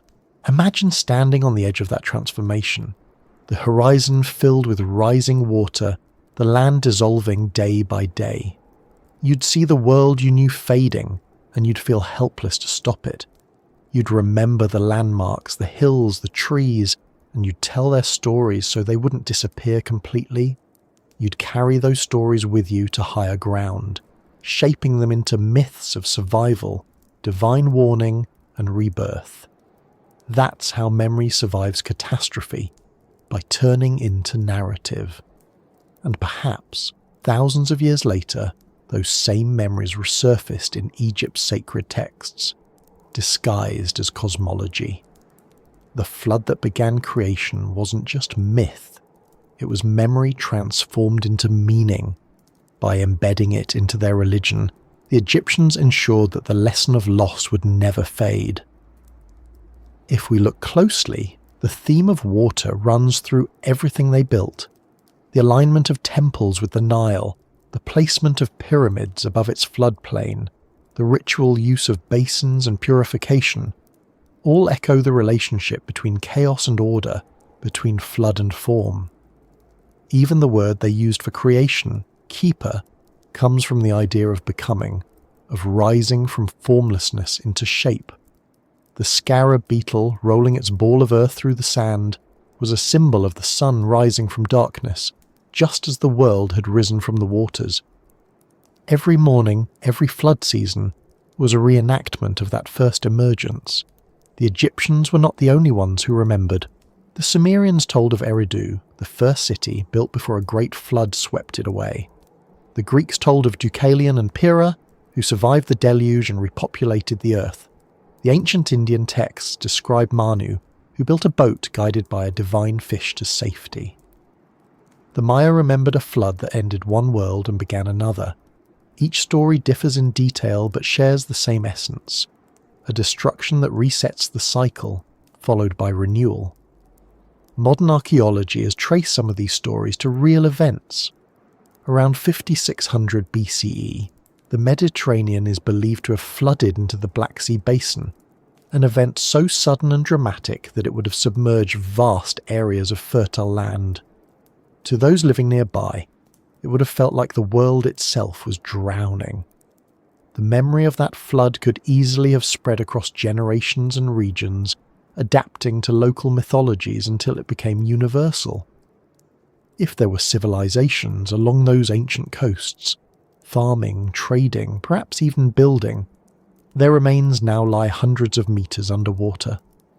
Scattered discoveries of submerged structures near India's Gulf of Kambat or Japan's Yonaguni Ridge hint at human activity before known history. Whether those were cities or natural formations, they remind us of how much we've yet to uncover. The ocean hides its past well, and so the myth of the Great Flood endures, not as superstition, but as memory that refuses to die. For Egypt, that memory found its answer in stone. The flood washed the world clean, the pyramid anchored it again. One was movement, the other stability. Together they formed the rhythm of existence. Chaos and order, water and land, loss and legacy. Even now, when the Nile rises during its modern flood season, you can almost feel that ancient rhythm repeating. The river swells, brown and heavy with silt, spreading across the plains, then withdraws, leaving behind renewal. It's quieter now, tamed by dams and engineering, but the pattern remains. The same water that once destroyed cities now nourishes life. The same river that erased memory now sustains history. If the flood before the pharaohs really did reshape the world, its traces live not only in sediments and myths, but in the human instinct to build against time. Every civilization since has done the same, raised walls, towers, temples, all trying to declare endurance against uncertainty. The Egyptians were simply the first to perfect it. They saw that the only way to outlast the flood was to build higher than it could reach. The night over, Giza deepens and the wind carries a faint whisper through the stones. It sounds like water moving far away, an echo of the world's oldest story, that no matter how many times the earth remakes itself, something remains. The pyramids stand as proof of that resilience. Their bases rooted in the same ground that once held rivers, their peaks reaching toward the stars that have watched every rise and fall since. The sand shifts gently around their edges, soft as tide foam frozen in time. Somewhere deep beneath, the memory of ancient water still lingers in the soil, a quiet reminder that even the driest deserts were once seas. And in that remembrance, the line between history and myth fades. The flood was real, the pyramids are real, and between them lies the story of humanity's will to endure, to rise again, to rebuild, to remember. The night sky brightens faintly with starlight, and the silence of the desert feels heavy but kind. The flood is gone, the pharaohs are gone, but the story remains, retold in stone. It's still there in the alignment of edges, in the patience of geometry, in the calm defiance of structures that have stood against everything the earth and time could offer.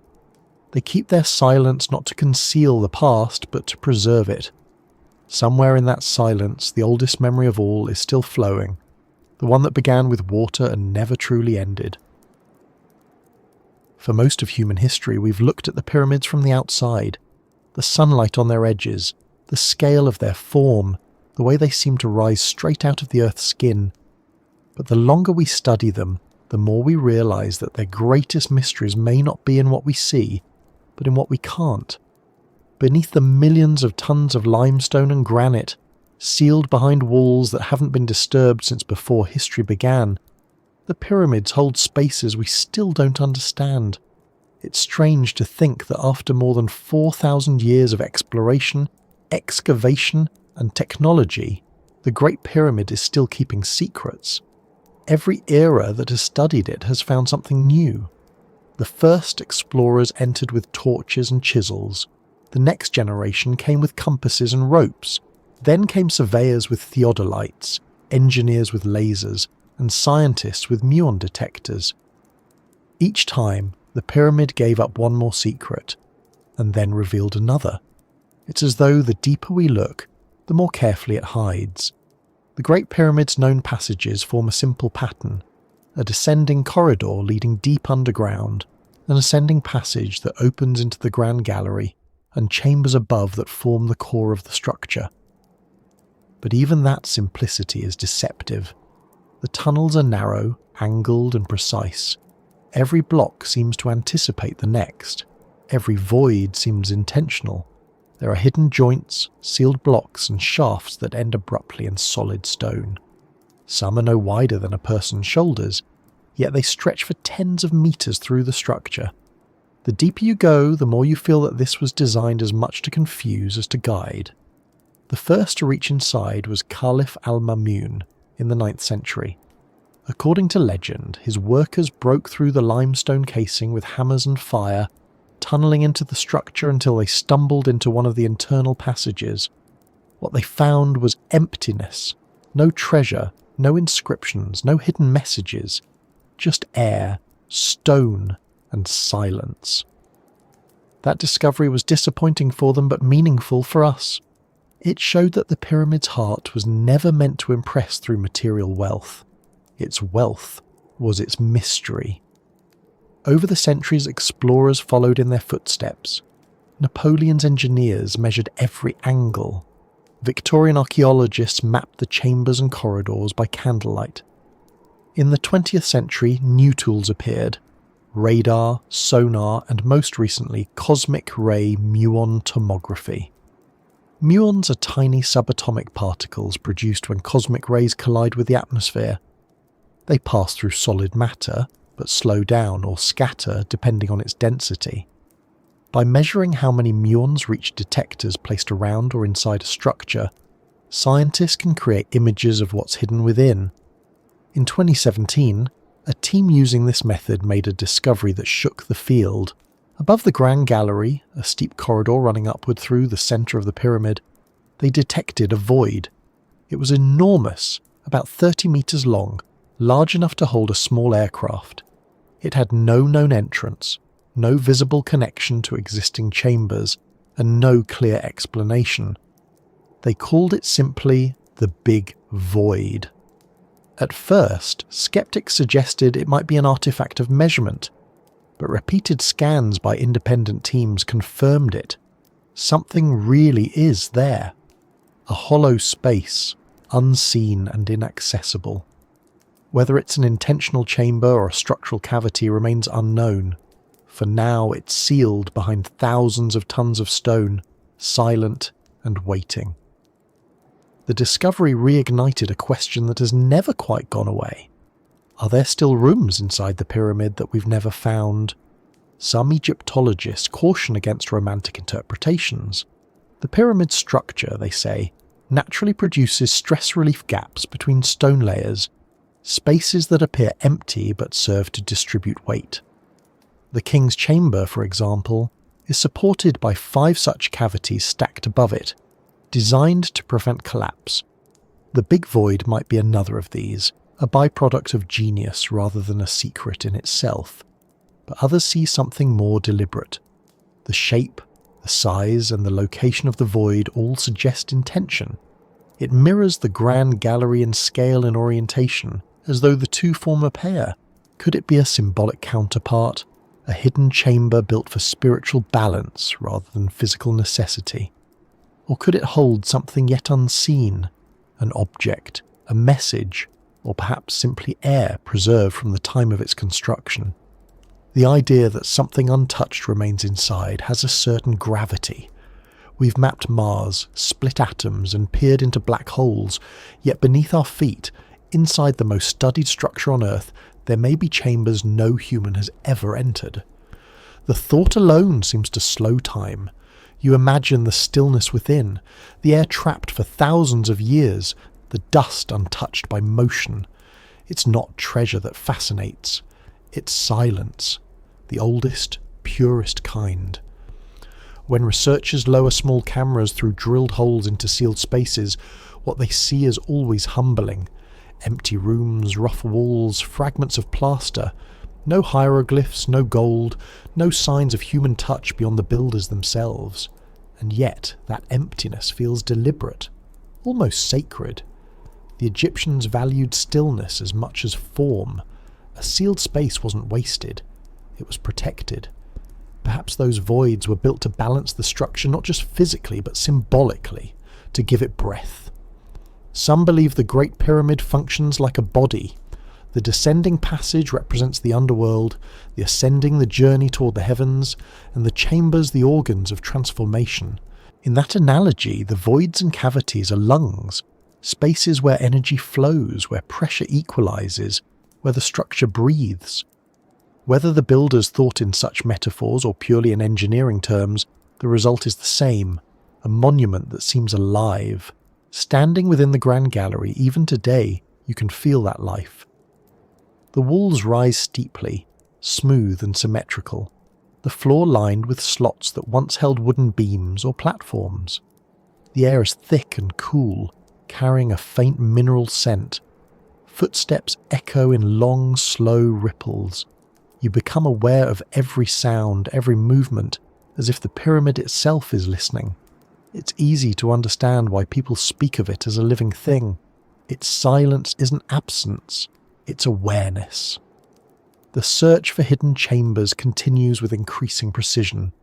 New muon detectors are being placed in multiple positions around the structure, triangulating results to create clearer images. Engineers have proposed using microdrones to explore through existing cracks, though permission for such invasive techniques remains debated. Egypt's Supreme Council of Antiquities guards the pyramid's integrity closely, as it should. Every exploration risks altering the delicate balance of temperature and air that has remained unchanged for millennia. Sometimes the best way to learn is to wait. While scientists scan for voids, others listen. Acoustic studies inside the pyramid reveal frequencies that resonate within specific ranges. The granite walls of the king's chamber respond to low-frequency vibrations, amplifying them. Some researchers think this was an unintended consequence of the chamber's dimensions. Others suggest it was intentional, part of an ancient understanding of sound and energy. Whatever the truth, the effect is undeniable. The structure hums. That hum has inspired theories, from the cautious to the imaginative. Some suggest that the Egyptians used sound in construction, synchronizing labor with rhythm to coordinate massive efforts. Others wonder if resonant frequencies were part of ritual, chants and tones designed to echo through the stone, symbolizing the union of voice and matter. In that sense, the pyramid could be seen as an instrument tuned to the Earth's own frequencies, a metaphorical heartbeat of stone. It's a poetic thought, but not without logic. Every material vibrates, every shape has natural harmonics. The builders may not have known the physics, but they observed the effects. They understood that certain proportions produced harmony not just to the eye, but to the ear. The same geometry that aligned with the stars could also align with the music of the physical world. When you consider that, the idea of hidden chambers takes on a broader meaning. Not just physical rooms, but hidden dimensions of understanding, spaces of perception that open only when we listen carefully. The pyramid teaches through its silence, but also through the echoes that silence contains. It reminds us that mystery isn't always about concealment. Sometimes it's about attention. There's a story told by modern archaeologists who work near Giza. Late at night, when the site is closed and the desert quiets, they say you can feel a pulse beneath your feet. It's not literal, of course, just the mind adjusting to the stillness, the body tuning to subtle vibrations of wind, heat and distance. But the sensation feels real enough to name. They call it the heartbeat of the pyramid. In a way, that heartbeat is the rhythm of the earth itself, slow, steady, persistent. The pyramid has endured earthquakes, erosion, invasion, and yet it remains. It moves imperceptibly with the planet's shifting crust, breathes with the temperature changes of night and day, absorbs sound and releases it back as faint tremors. The stones expand and contract with the desert heat, exhaling tiny whispers of air through their pores. It's alive in the way mountains are alive. Through patience. Each new discovery adds a note to that rhythm. The big void, the alignment of shafts, the traces of cavities still unconfirmed. The more we map, the more intricate the internal anatomy becomes. And yet, even with all our instruments, we still haven't reached certainty. The pyramid keeps part of itself hidden. Not maliciously, but naturally. Some things are meant to remain quiet until the world is ready to listen. In the end, what we call a hidden chamber may not be a room at all. It could be the space between what we know and what we feel, the gap that keeps curiosity alive. The Egyptians understood that silence has value. A sealed chamber invites reflection. An unanswered question sustains reverence. To build mystery into stone was to guarantee that future generations would keep seeking, keep wondering. That's its own kind of immortality. If one day we do reach the big void, open it and step inside, perhaps it will be empty. No artifacts, no inscriptions, no surprises. Just the same quiet air that has waited since the last stone was placed. And maybe that will be the point. The chamber doesn't need to hold treasure to be meaningful. Its meaning lies in the act of discovery itself, in the centuries of patience and imagination it inspired. For now it remains sealed, and the pyramid remains listening. Every wind that passes over its surface, every shift in temperature, every vibration from the earth below becomes part of its eternal dialogue. When you stand near it, you can almost sense that exchange. Not words, not sound, but presence. A structure that doesn't speak, yet somehow communicates more clearly than any inscription ever could. The search for hidden chambers will continue as it always has. We'll scan, measure, hypothesize, and debate. Some will say the mystery is purely physical. Others will insist it's something more. The truth, as always, will live somewhere between. Because what makes the pyramid remarkable isn't just what it hides, but how it hides. Not in darkness, but in plain sight, behind the calm perfection of stone that refuses to yield all its secrets at once. Night deepens again over the plateau. The stars above are steady, the air dry and thin. Somewhere inside that mountain of stone, air sits motionless in chambers no one has seen. Maybe it's the same air breathed by the workers who sealed it. Maybe it's the oldest silence left on Earth. If you could stand there and listen closely enough, you might almost hear it. The slow exhalation of the ages, the heartbeat of stone still keeping time with the stars. When we look at the pyramids today, what we see is stone. Old, weathered, monumental. What we don't see is the mind that built it. The calculations, the experiments, the understanding of nature that made such perfection possible.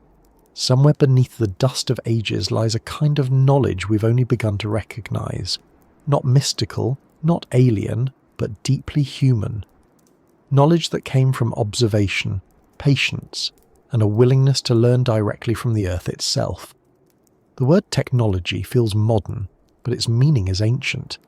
It's simply the application of knowledge to solve a problem. To lift a stone, to measure a shadow, to predict a flood. All of that is technology. The Egyptians didn't have machines as we do, but they had tools born of experience, refined through generations of trial and error. Their science wasn't theoretical, it was lived. The quarry, the workshop, and the river were their laboratories. What's remarkable is how much they achieved without instruments we consider essential. They measured distances without rulers, angles without protractors, and time without clocks. Yet their results remain among the most precise ever recorded. The pyramid's sides deviate less than a hand's width over hundreds of meters. Its base is nearly level despite being cut into uneven bedrock. Even the joints between stones, after thousands of years, are tight enough that you can't fit a blade between them. That's precision we associate with lasers, not copper chisels. How did they achieve it? The answer lies in simplicity elevated to mastery. To level the foundation, they dug shallow trenches around the perimeter, filled them with water, and marked the surface where the waterline touched. Water always finds its level, so the line it leaves is perfect. With that, they had a reference point no tool could surpass. To align with the cardinal directions, they observed stars that never set, marking their crossing points and drawing perpendicular lines from them. To ensure right angles, they used ropes knotted at regular intervals, forming triangles with sides in a 3-4-5 ratio, a shape that always produces a perfect 90 degrees. Those methods may seem basic, but their results are exact. It's easy to underestimate the power of accumulated knowledge. The people who built the pyramids weren't discovering these techniques for the first time. They inherited them from earlier generations, builders of mastabas, step pyramids and temples. Each project refined the next. Each failure taught something new. Over centuries they developed an understanding of materials, weight and structure that rivals modern engineering. They might not have written equations, but they knew what worked, and they knew why. Archaeologists have found copper saws and drills used to cut stone, often tipped with harder minerals like quartz or sand to aid abrasion. Some of the hardest granite surfaces show drill marks that spiral cleanly, suggesting the use of tubular drills with rotating motion. Whether that rotation came from hand, bow, or some mechanical aid is still debated, but the result speaks for itself. They could carve and polish granite, one of the hardest stones on Earth, into perfectly flat surfaces and symmetrical shapes. Even with modern tools, it's a slow, meticulous process. For them, it was craft, patience, and repetition, the quiet rhythm of human determination. And then there's their understanding of sound and vibration. The ancient Egyptians used resonance not just in ritual, but in architecture. Columns and chambers were designed to carry and amplify certain frequencies. In the temples of Karnak and Luxor, the layout itself seems to shape acoustics, guiding voices and chants so that they fill the air with uniform depth. That same principle echoes in the pyramid's inner chambers, where the geometry enhances low tones. Some researchers suggest that such resonance was not accidental. The builders may have noticed that certain shapes and materials respond to vibration, creating standing waves that sustain energy. If they use sound to move stone, as some legends claim, we have no proof. But that they understood its power, that much is clear. The Egyptians also studied proportion with almost obsessive care. They didn't measure beauty as we do by taste, but by ratio. Everything from a statue's dimensions to a temple's floor plan followed consistent mathematical relationships. The ratio of height to base in the Great Pyramid approximates the golden proportion, a relationship that appears throughout nature, from shells to galaxies. Whether they discovered it consciously or intuitively, they recognized harmony when they saw it. Their architecture wasn't just practical, it was mathematical philosophy expressed in form. That sense of proportion extended to the human body. Artists followed strict canons of measurement, dividing the body into equal segments according to rules that lasted for millennia. Even their hieroglyphs reflect systematic geometry. Each sign fits within an invisible grid, creating balance and rhythm across the wall. To them, order wasn't imposed. It was discovered, extracted from the world's inherent logic. Their grasp of astronomy was no less impressive. They tracked celestial cycles with accuracy rivaling later civilizations. The orientation of temples and pyramids reflects not only symbolic alignment, but practical observation. They use stars to measure time, predict floods, and plan agriculture. The star Sirius, whose rising signaled the annual inundation of the Nile, became a celestial clock tied to survival itself. To watch the heavens was to understand life. Over time, that understanding expanded into a philosophy of science that unified all knowledge. The Egyptians didn't separate the sacred from the technical. A priest was often a scientist, a mathematician, an engineer. Their temples were observatories as much as houses of worship. The movement of stars dictated rituals. The structure of temples embodied cosmology. When they carved hieroglyphs, they weren't decorating. They were encoding data, names, dates, alignments, measurements, and ideas about the natural order. Their writing system wasn't just a language. It was an interface between thought and structure. Even their medicine reflected that precision.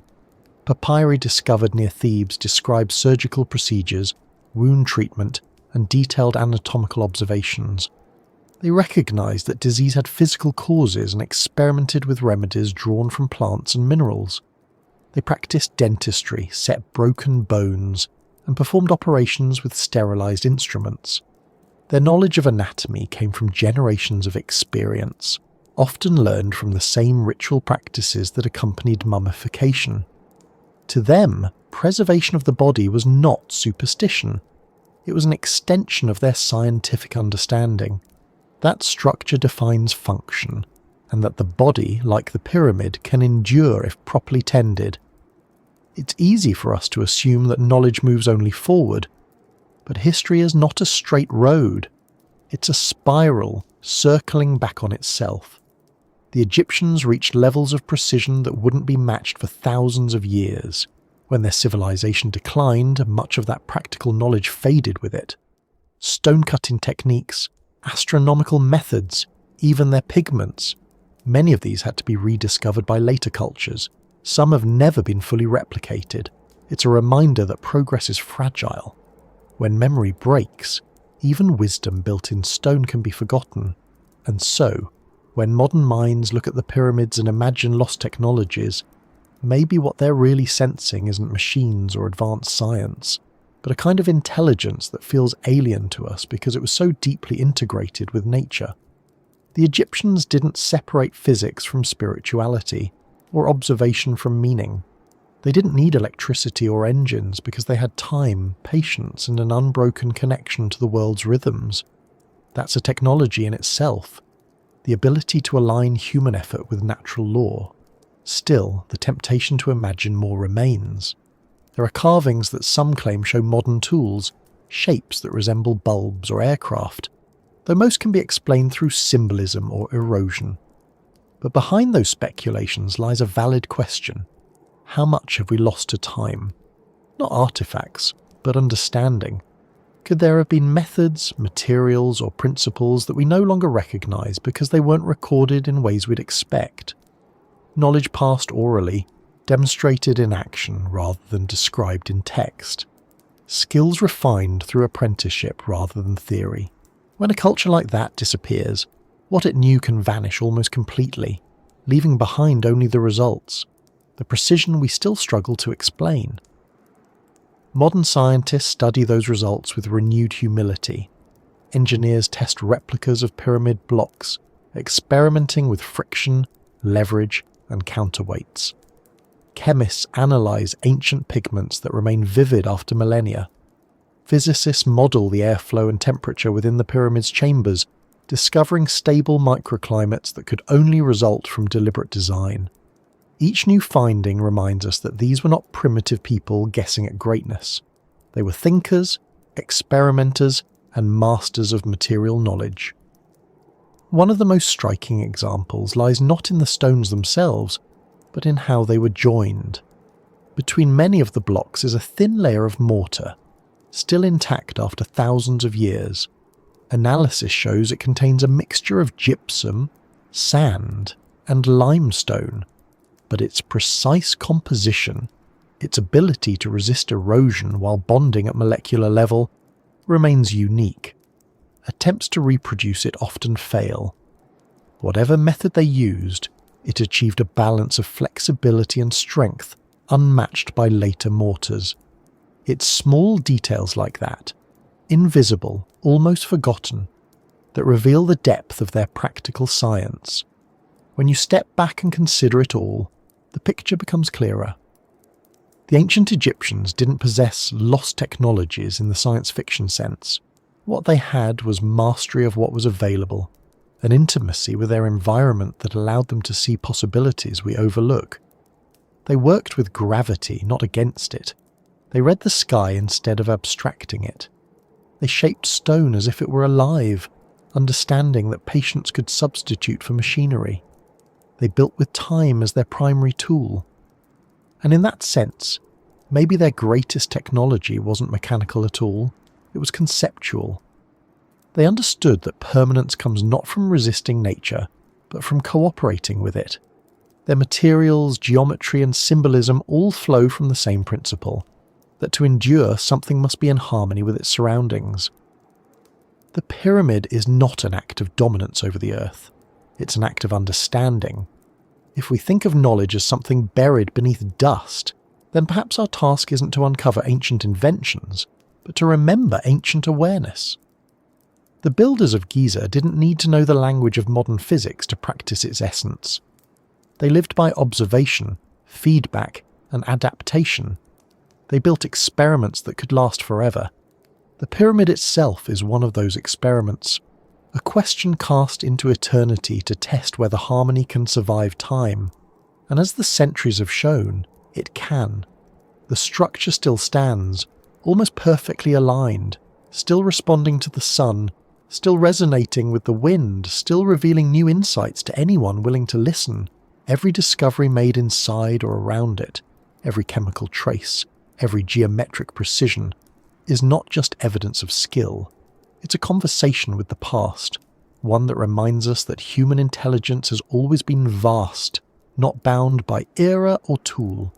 The night air over the plateau carries dust, cool and faintly metallic. The stars are sharp. Somewhere in the darkness the pyramid absorbs that starlight, just as it has for millennia.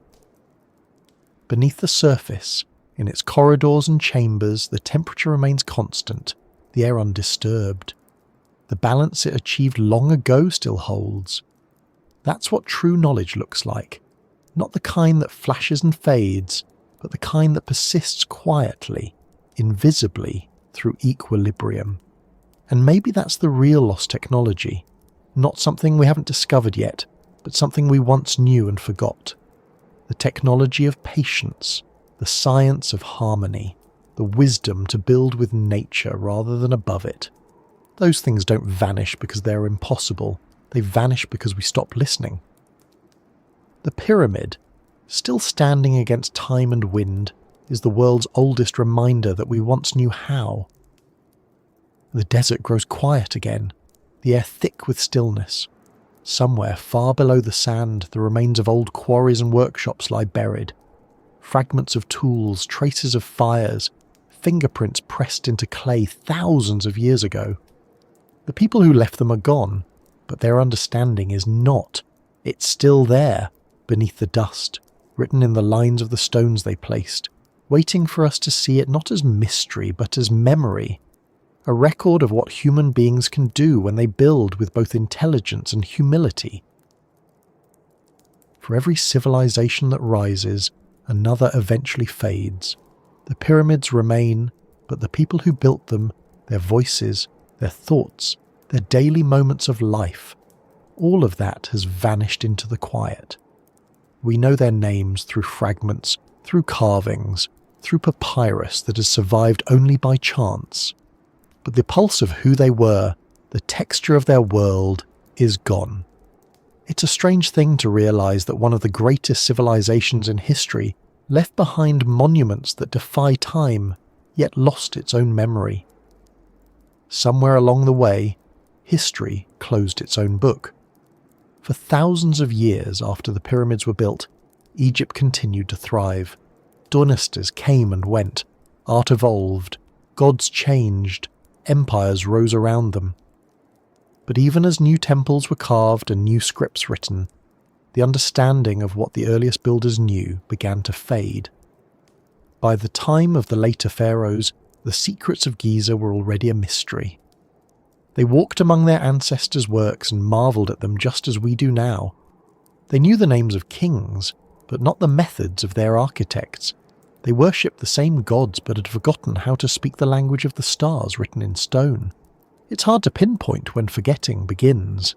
It never happens suddenly. Knowledge doesn't vanish in a moment. It erodes slowly, like limestone in the wind. Each generation assumes the next will remember. Each war, each drought, each political shift takes a little more until the thread snaps. By the time writing was widespread, many of the old skills were already legend. The Pyramid Age had become myth inside its own culture. We often imagine ancient Egypt as one timeless whole, but it was a vast span of human experience, nearly 3,000 years from its first unification to its last native ruler. To put that in perspective, the time between the building of the Great Pyramid and the reign of Cleopatra is longer than the time between Cleopatra and us. Civilizations within that timeline looked back at the Old Kingdom with the same sense of awe and distance that we feel today. The builders of the later temples stood in the shadow of the pyramids and wondered how their ancestors had done it. When foreign powers arrived, Persians, Greeks, Romans, the forgetting deepened. Conquerors rarely preserve what they don't understand. They admire, they repurpose, they build their own monuments on top of the old. Temples were converted, statues defaced, libraries burned. By the time the Roman Empire spread across Egypt, hieroglyphs had become unreadable even to priests. The last known inscription written in them dates to the 4th century of our era. After that, silence. The language of stone went dark. For over 1,000 years, nobody could read the stories carved into the walls of temples and tombs. Travellers saw the symbols but assumed they were decoration, mystical marks with no structure or meaning. Egypt became a landscape of mystery, its knowledge sealed not by malice but by time. The Great Pyramid stood unchanged, but its voice was gone. The silence that followed became so complete that by the Middle Ages people no longer believed the pyramids were tombs. They imagined them as storehouses built by prophets, or fortresses of forgotten kings, or even remnants of a world before the flood. The line between history and legend blurred until they became the same thing. And yet, fragments of memory survived in small ways. Through stories told along the Nile, through measurements and calendars that still followed ancient patterns, through the continuity of daily life, farming, fishing and honouring the river, Egypt never truly vanished. It just shifted its shape. But its oldest knowledge, the architecture, the mathematics, the cosmic alignment, retreated beneath layers of conquest and translation. By the time Renaissance scholars turned their eyes toward antiquity, Egypt was more rumour than record. When Napoleon arrived in 1798, he brought not only soldiers but scientists. They measured, sketched and documented everything they could. Their work reignited the world's fascination with Egypt, but at that time, even they couldn't read a single hieroglyph. The walls of temples were covered in writing, but to them it was as incomprehensible as code. They could admire the artistry, but not the meaning. That began to change in 1799 when a soldier clearing debris near the town of Rashid, Rosetta, found a slab of black basalt. On it were 3 inscriptions: Greek, Demotic, and hieroglyphic. The Rosetta Stone became the key to reopening history's sealed book. It took scholars decades to decode it, most notably Jean-François Champollion, who finally unlocked the phonetic system of hieroglyphs in 1822. For the first time in over 1,000 years, the voice of ancient Egypt could be heard again. The silence lifted, but the gap remained. We could read the words, but we still struggled to understand the thought behind them. Because language isn't just vocabulary, it's worldview. The Egyptians didn't separate science from religion, architecture from cosmology, or human life from the divine. Their writing, their art, their mathematics all spoke in the same dialect of meaning. When that worldview disappeared, translation became only partial. We could understand the grammar, but not the consciousness that created it. We could see the words for star, soul, and sky, but the connections between them, the logic that made the pyramid make sense, had been lost. That's the true nature of the Great Forgetting. It's not just the loss of facts, it's the loss of frameworks. We can rebuild techniques, replicate designs, even reproduce materials, but we can't fully step back into the mind that made them. Their world was one of patterns and correspondences, where numbers had moral weight and geometry reflected truth. To them, the universe wasn't mechanical. It was alive, participatory.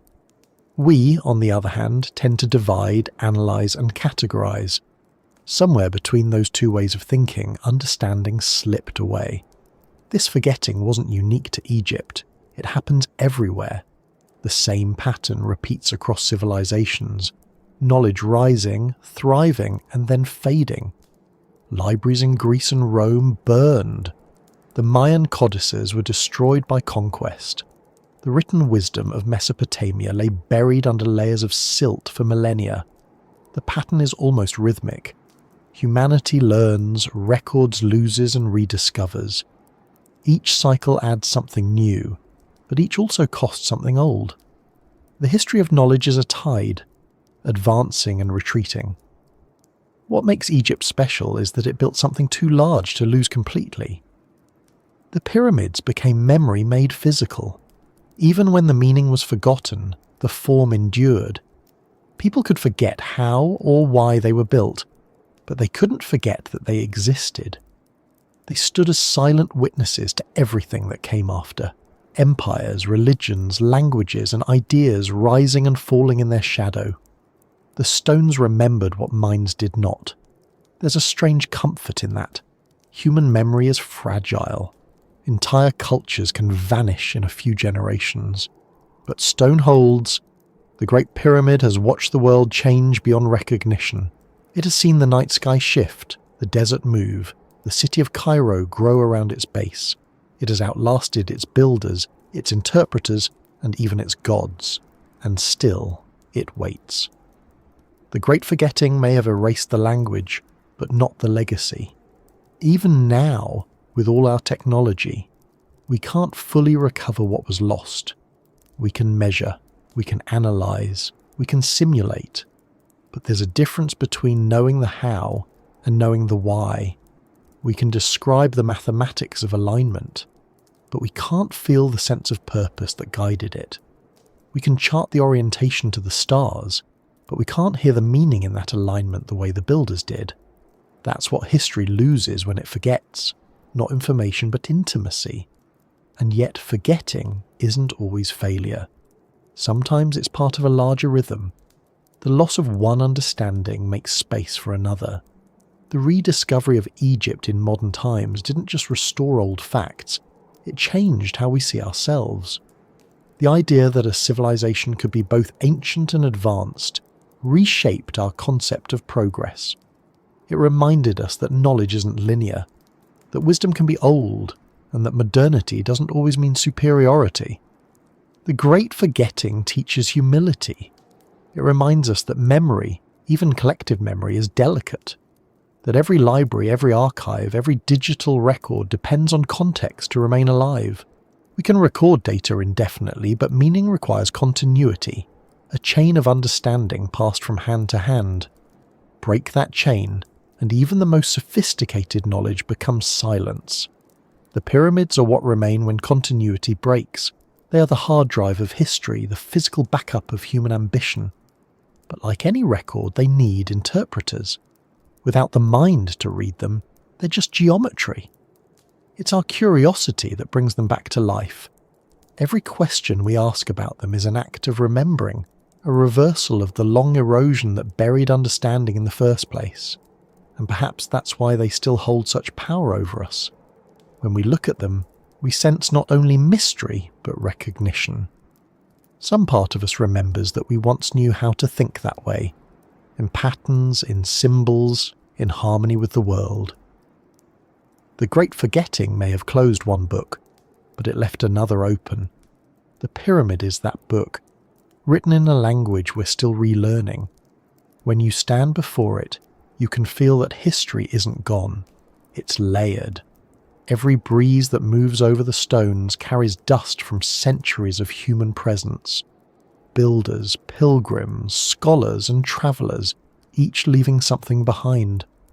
Forgetting may erase details, but it never truly empties the world. beneath the silence, memory lingers. It just waits for the right kind of attention to stir it again. The night grows cooler, and the stars above shift in their slow arcs.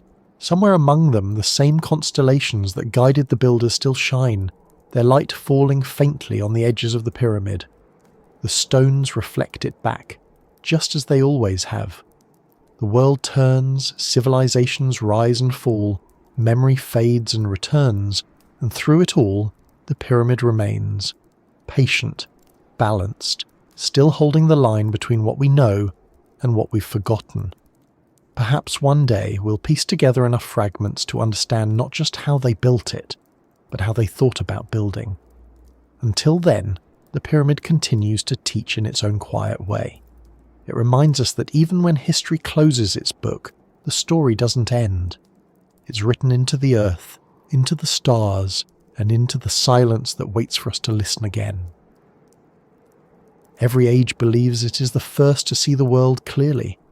Every civilization looks around and thinks that progress is a straight line, that the people before were simpler, slower, or somehow less awake. But the earth itself seems to remember otherwise. Beneath the layers of soil and sediment, beneath the ruins and fossils and buried cities, there are patterns that suggest something older than our confidence, something cyclical. When you look closely enough, the rise and fall of civilizations begins to resemble breathing. Inhale, exhale, creation, collapse, over and over again. The pyramids are one breath in that rhythm. They rise at a point in time when humanity had already lived through floods, droughts, migrations, and forgotten epochs. The people who built them weren't standing at the beginning of civilization.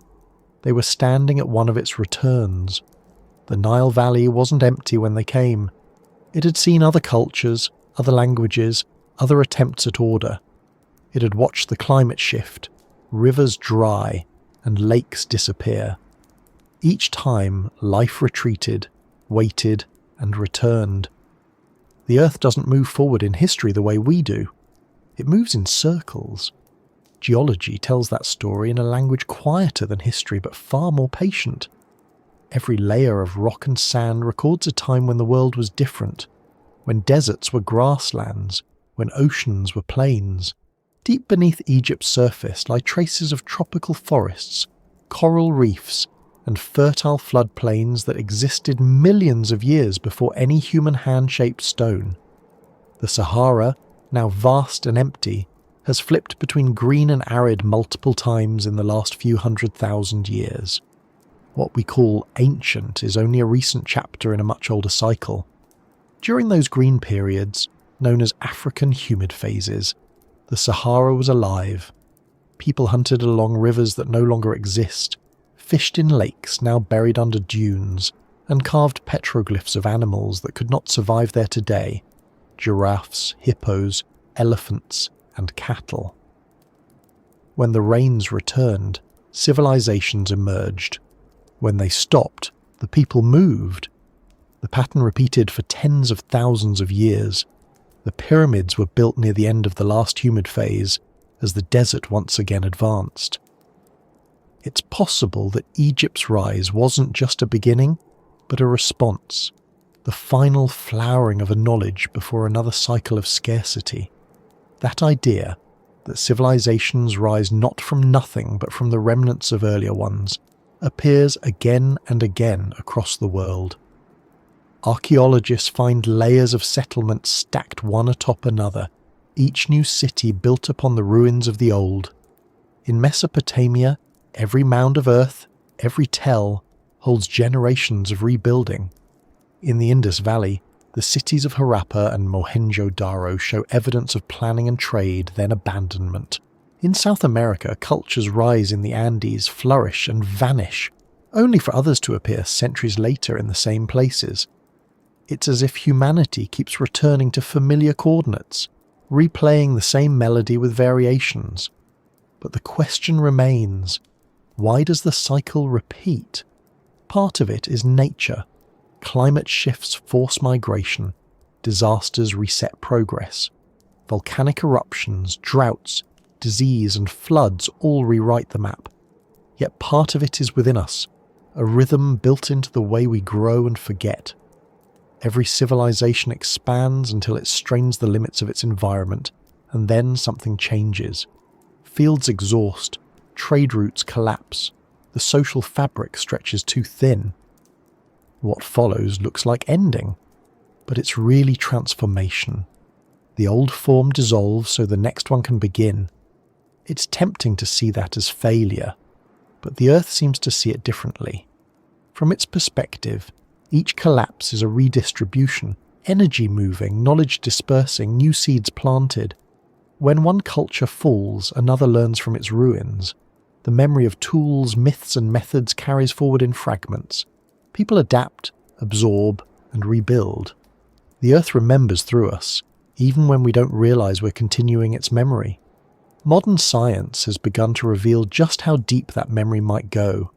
Geological studies suggest that advanced climate patterns, and perhaps even organized human activity, may reach farther back than we've allowed ourselves to believe. Sites like Göbekli Tepe, built more than 11,000 years ago, show complex design at a time when we thought humans were still nomadic.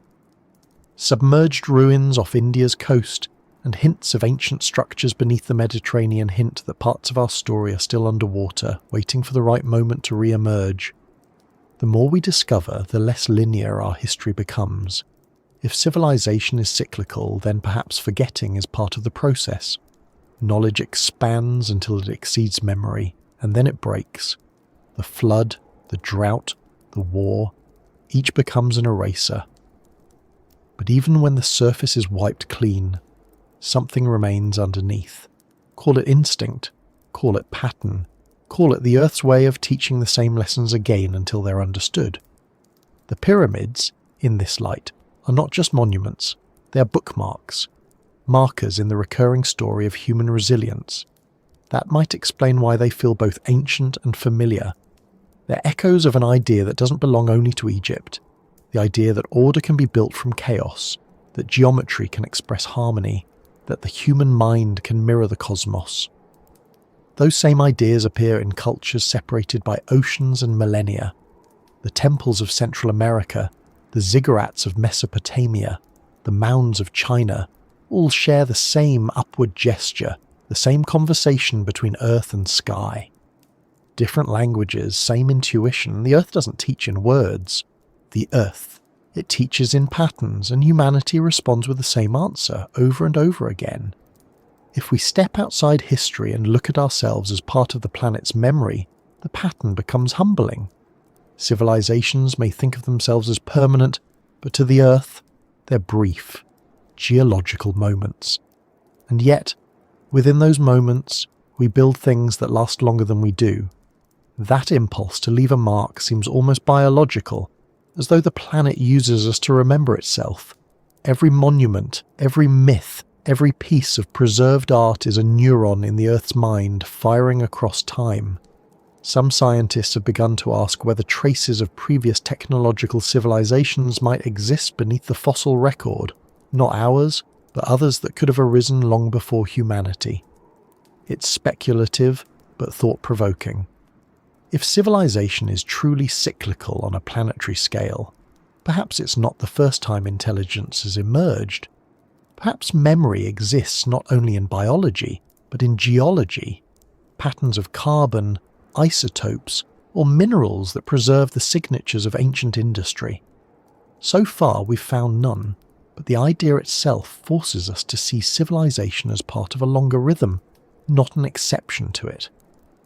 Even without such extremes, the memory of the Earth is undeniable. Ice cores preserve the chemistry of past atmospheres. Sediments record volcanic winters and warming ages. Tree rings carry the rhythm of rainfall and drought. Every layer tells a story of cause and effect, how the planet reacts, heals, and resets. We are part of that feedback loop now, just as the builders of Giza were part of it then. The climate that sustained them eventually changed. Ours will too. History doesn't repeat mechanically, but it rhymes through environment and adaptation. If civilizations are indeed cyclical, it changes how we view our place in time. We stop seeing the past as primitive and the future as inevitable. Instead, we recognize continuity, the idea that knowledge ebbs and flows, that progress is never permanent, that survival depends on remembering the lessons left in stone. Egypt's builders might have understood this better than anyone. They didn't build fragile monuments or fleeting empires of wood and metal. They built continuity itself. The Great Pyramid is a message from one cycle to another. It says, we were here. We understood something about balance, about alignment, about endurance. It doesn't claim ownership of truth. It just demonstrates it. When we rediscover that truth, the cycle closes for a moment. Understanding returns, and the line between ancient and modern blurs.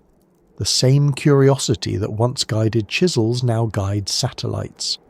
The same wonder that once traced Orion now traces galaxies.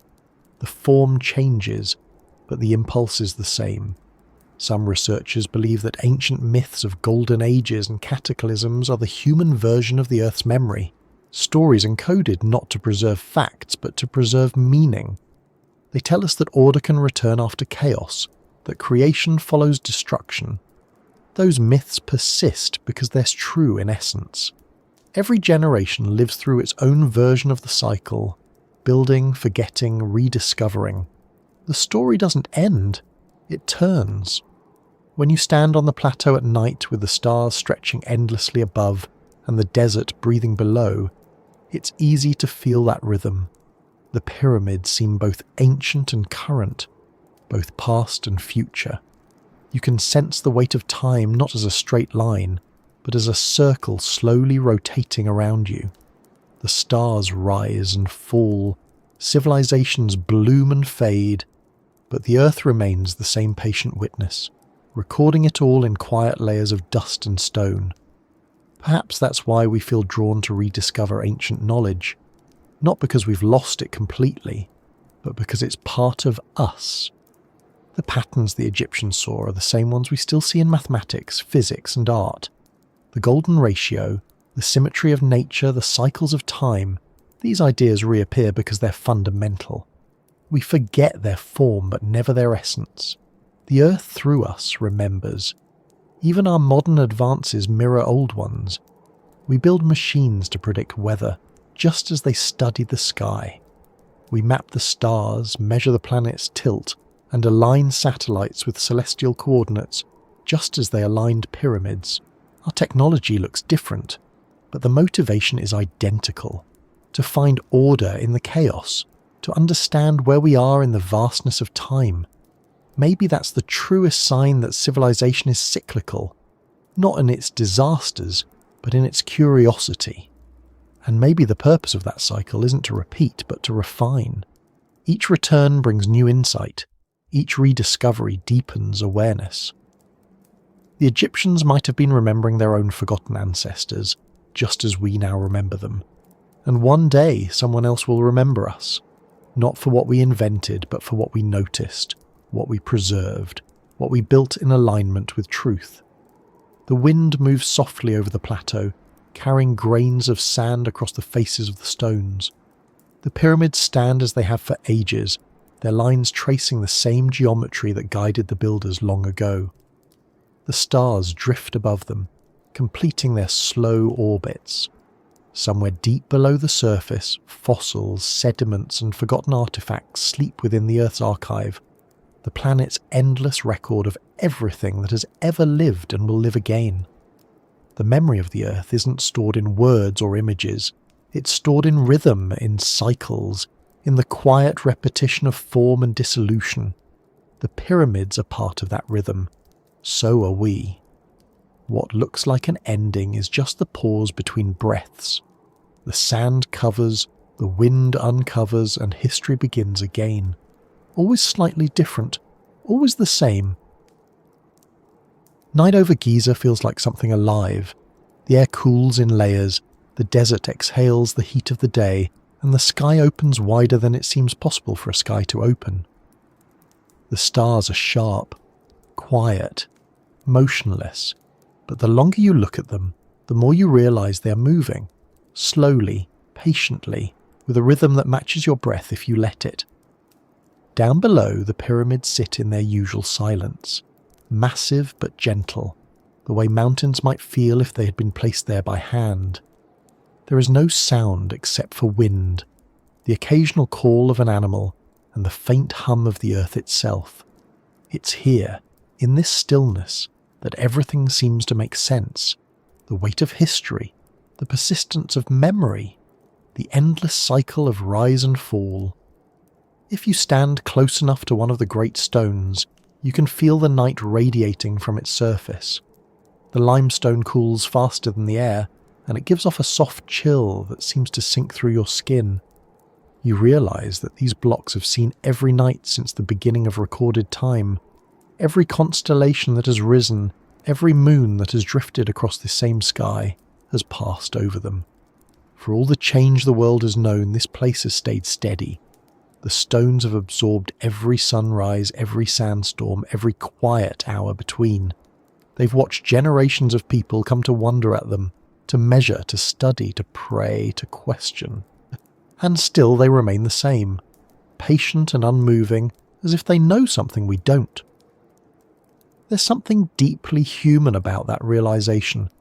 The pyramids are not alive, yet they hold presence.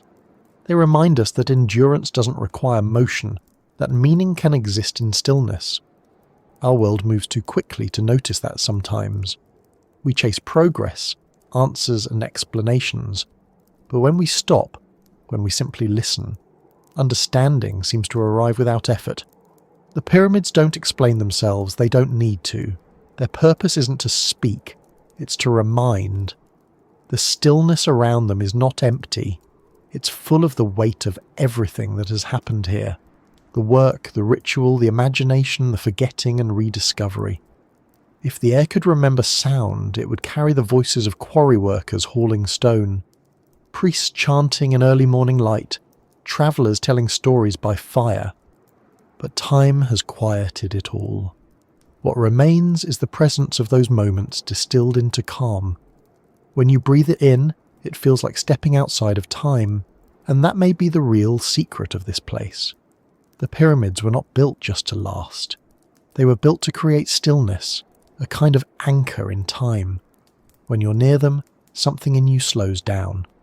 The noise of thought quiets, the pace of the mind softens, and you begin to sense the rhythm of the desert itself, long, deliberate, balanced.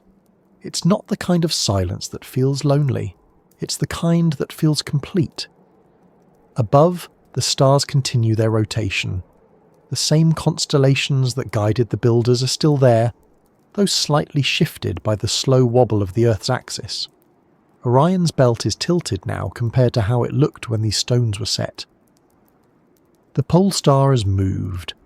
The river has changed its course slightly over millennia, but the connection between sky and earth holds. It's as if the pyramids have kept the coordinates of eternity fixed in one spot while everything else turns around them. That's the illusion of stillness, that nothing is moving. In truth, everything is. The desert winds reshape the dunes each season. The Nile continues to carve its slow path to the sea. Even the pyramids, as solid as they seem, shift by millimeters under their own weight, settling deeper into the earth. Yet from a human view, they are unchanging, like points of reference in the vast motion of the world. They give us something to measure ourselves against, a reminder that stability isn't the absence of change, but harmony with it. The builders must have felt that when they looked upon their work for the first time. The satisfaction wasn't just in what they had made, but in knowing it would outlast them. That is the quiet promise every civilization makes with time, to leave something behind that endures beyond memory. The pyramids kept that promise, not because they were perfect, but because they were aligned with the land, the stars, and something deeper that doesn't decay. If you listen closely, you might notice how sound behaves differently here. It doesn't travel far, it feels absorbed, almost swallowed by the desert air. Even a whisper seems to fall straight to the ground. It gives the impression that the world itself is listening. The sand, the stone, the atmosphere. all holding the sound instead of echoing it. You speak quietly without meaning to, as though anything louder would disturb the balance. The quiet isn't oppressive, it's respectful. The stillness beneath the stars has a way of making the boundaries between things blur. The separation between you and the monument, between the air and the stone, between past and present, it all softens. For a moment you feel less like an observer and more like part of the same pattern. It's not something you can describe in words, it's more like recognition. The same recognition that must have filled the minds of those who built it, who saw their place in a universe vast but ordered, temporary but meaningful. Somewhere in that stillness lies a lesson we keep trying to remember, that not everything valuable has to move, change, or explain itself. The builders didn't leave messages on the walls because they didn't need to. The act of building was the message. To endure without speaking is its own kind of wisdom. The pyramid doesn't need to tell us what it means. It shows us quietly by existing. The stars overhead are far older than Egypt. They've watched the birth and death of entire worlds, yet they shine on us now exactly as they shone on those ancient eyes. The light that reaches you tonight left its source thousands of years ago, maybe even before the first block was placed. When you realize that, something inside adjusts. You stop thinking in days or years and start feeling in ages. The distance between you and the builders collapses, not through history, but through light. You're both standing under the same sky, separated only by the illusion of time. The stillness beneath the stars isn't just around the pyramids, it's in the sky itself. Space looks empty, but it isn't. It's filled with quiet motion, planets turning, galaxies expanding, radiation humming softly through the void. The silence isn't the absence of activity, it's the scale of it, too vast for the ear to detect. That same kind of silence exists here on Earth, in the places that have seen too much time to need to speak. The pyramids are one of those places. They are the Earth's way of participating in that cosmic quiet. The longer you stand there, the more the distinction between human and natural fades. The pyramid isn't separate from the landscape. It rises out of it like an extension of the desert's own logic. It's both artifact and geology. The stones came from nearby quarries. They are pieces of the earth rearranged into awareness of itself. The builders took what was beneath their feet and turned it upward toward the sky, uniting two halves of existence in one form. In that sense, the pyramid isn't just a monument. It's a bridge between matter and meaning, between the world that makes us and the world we imagine.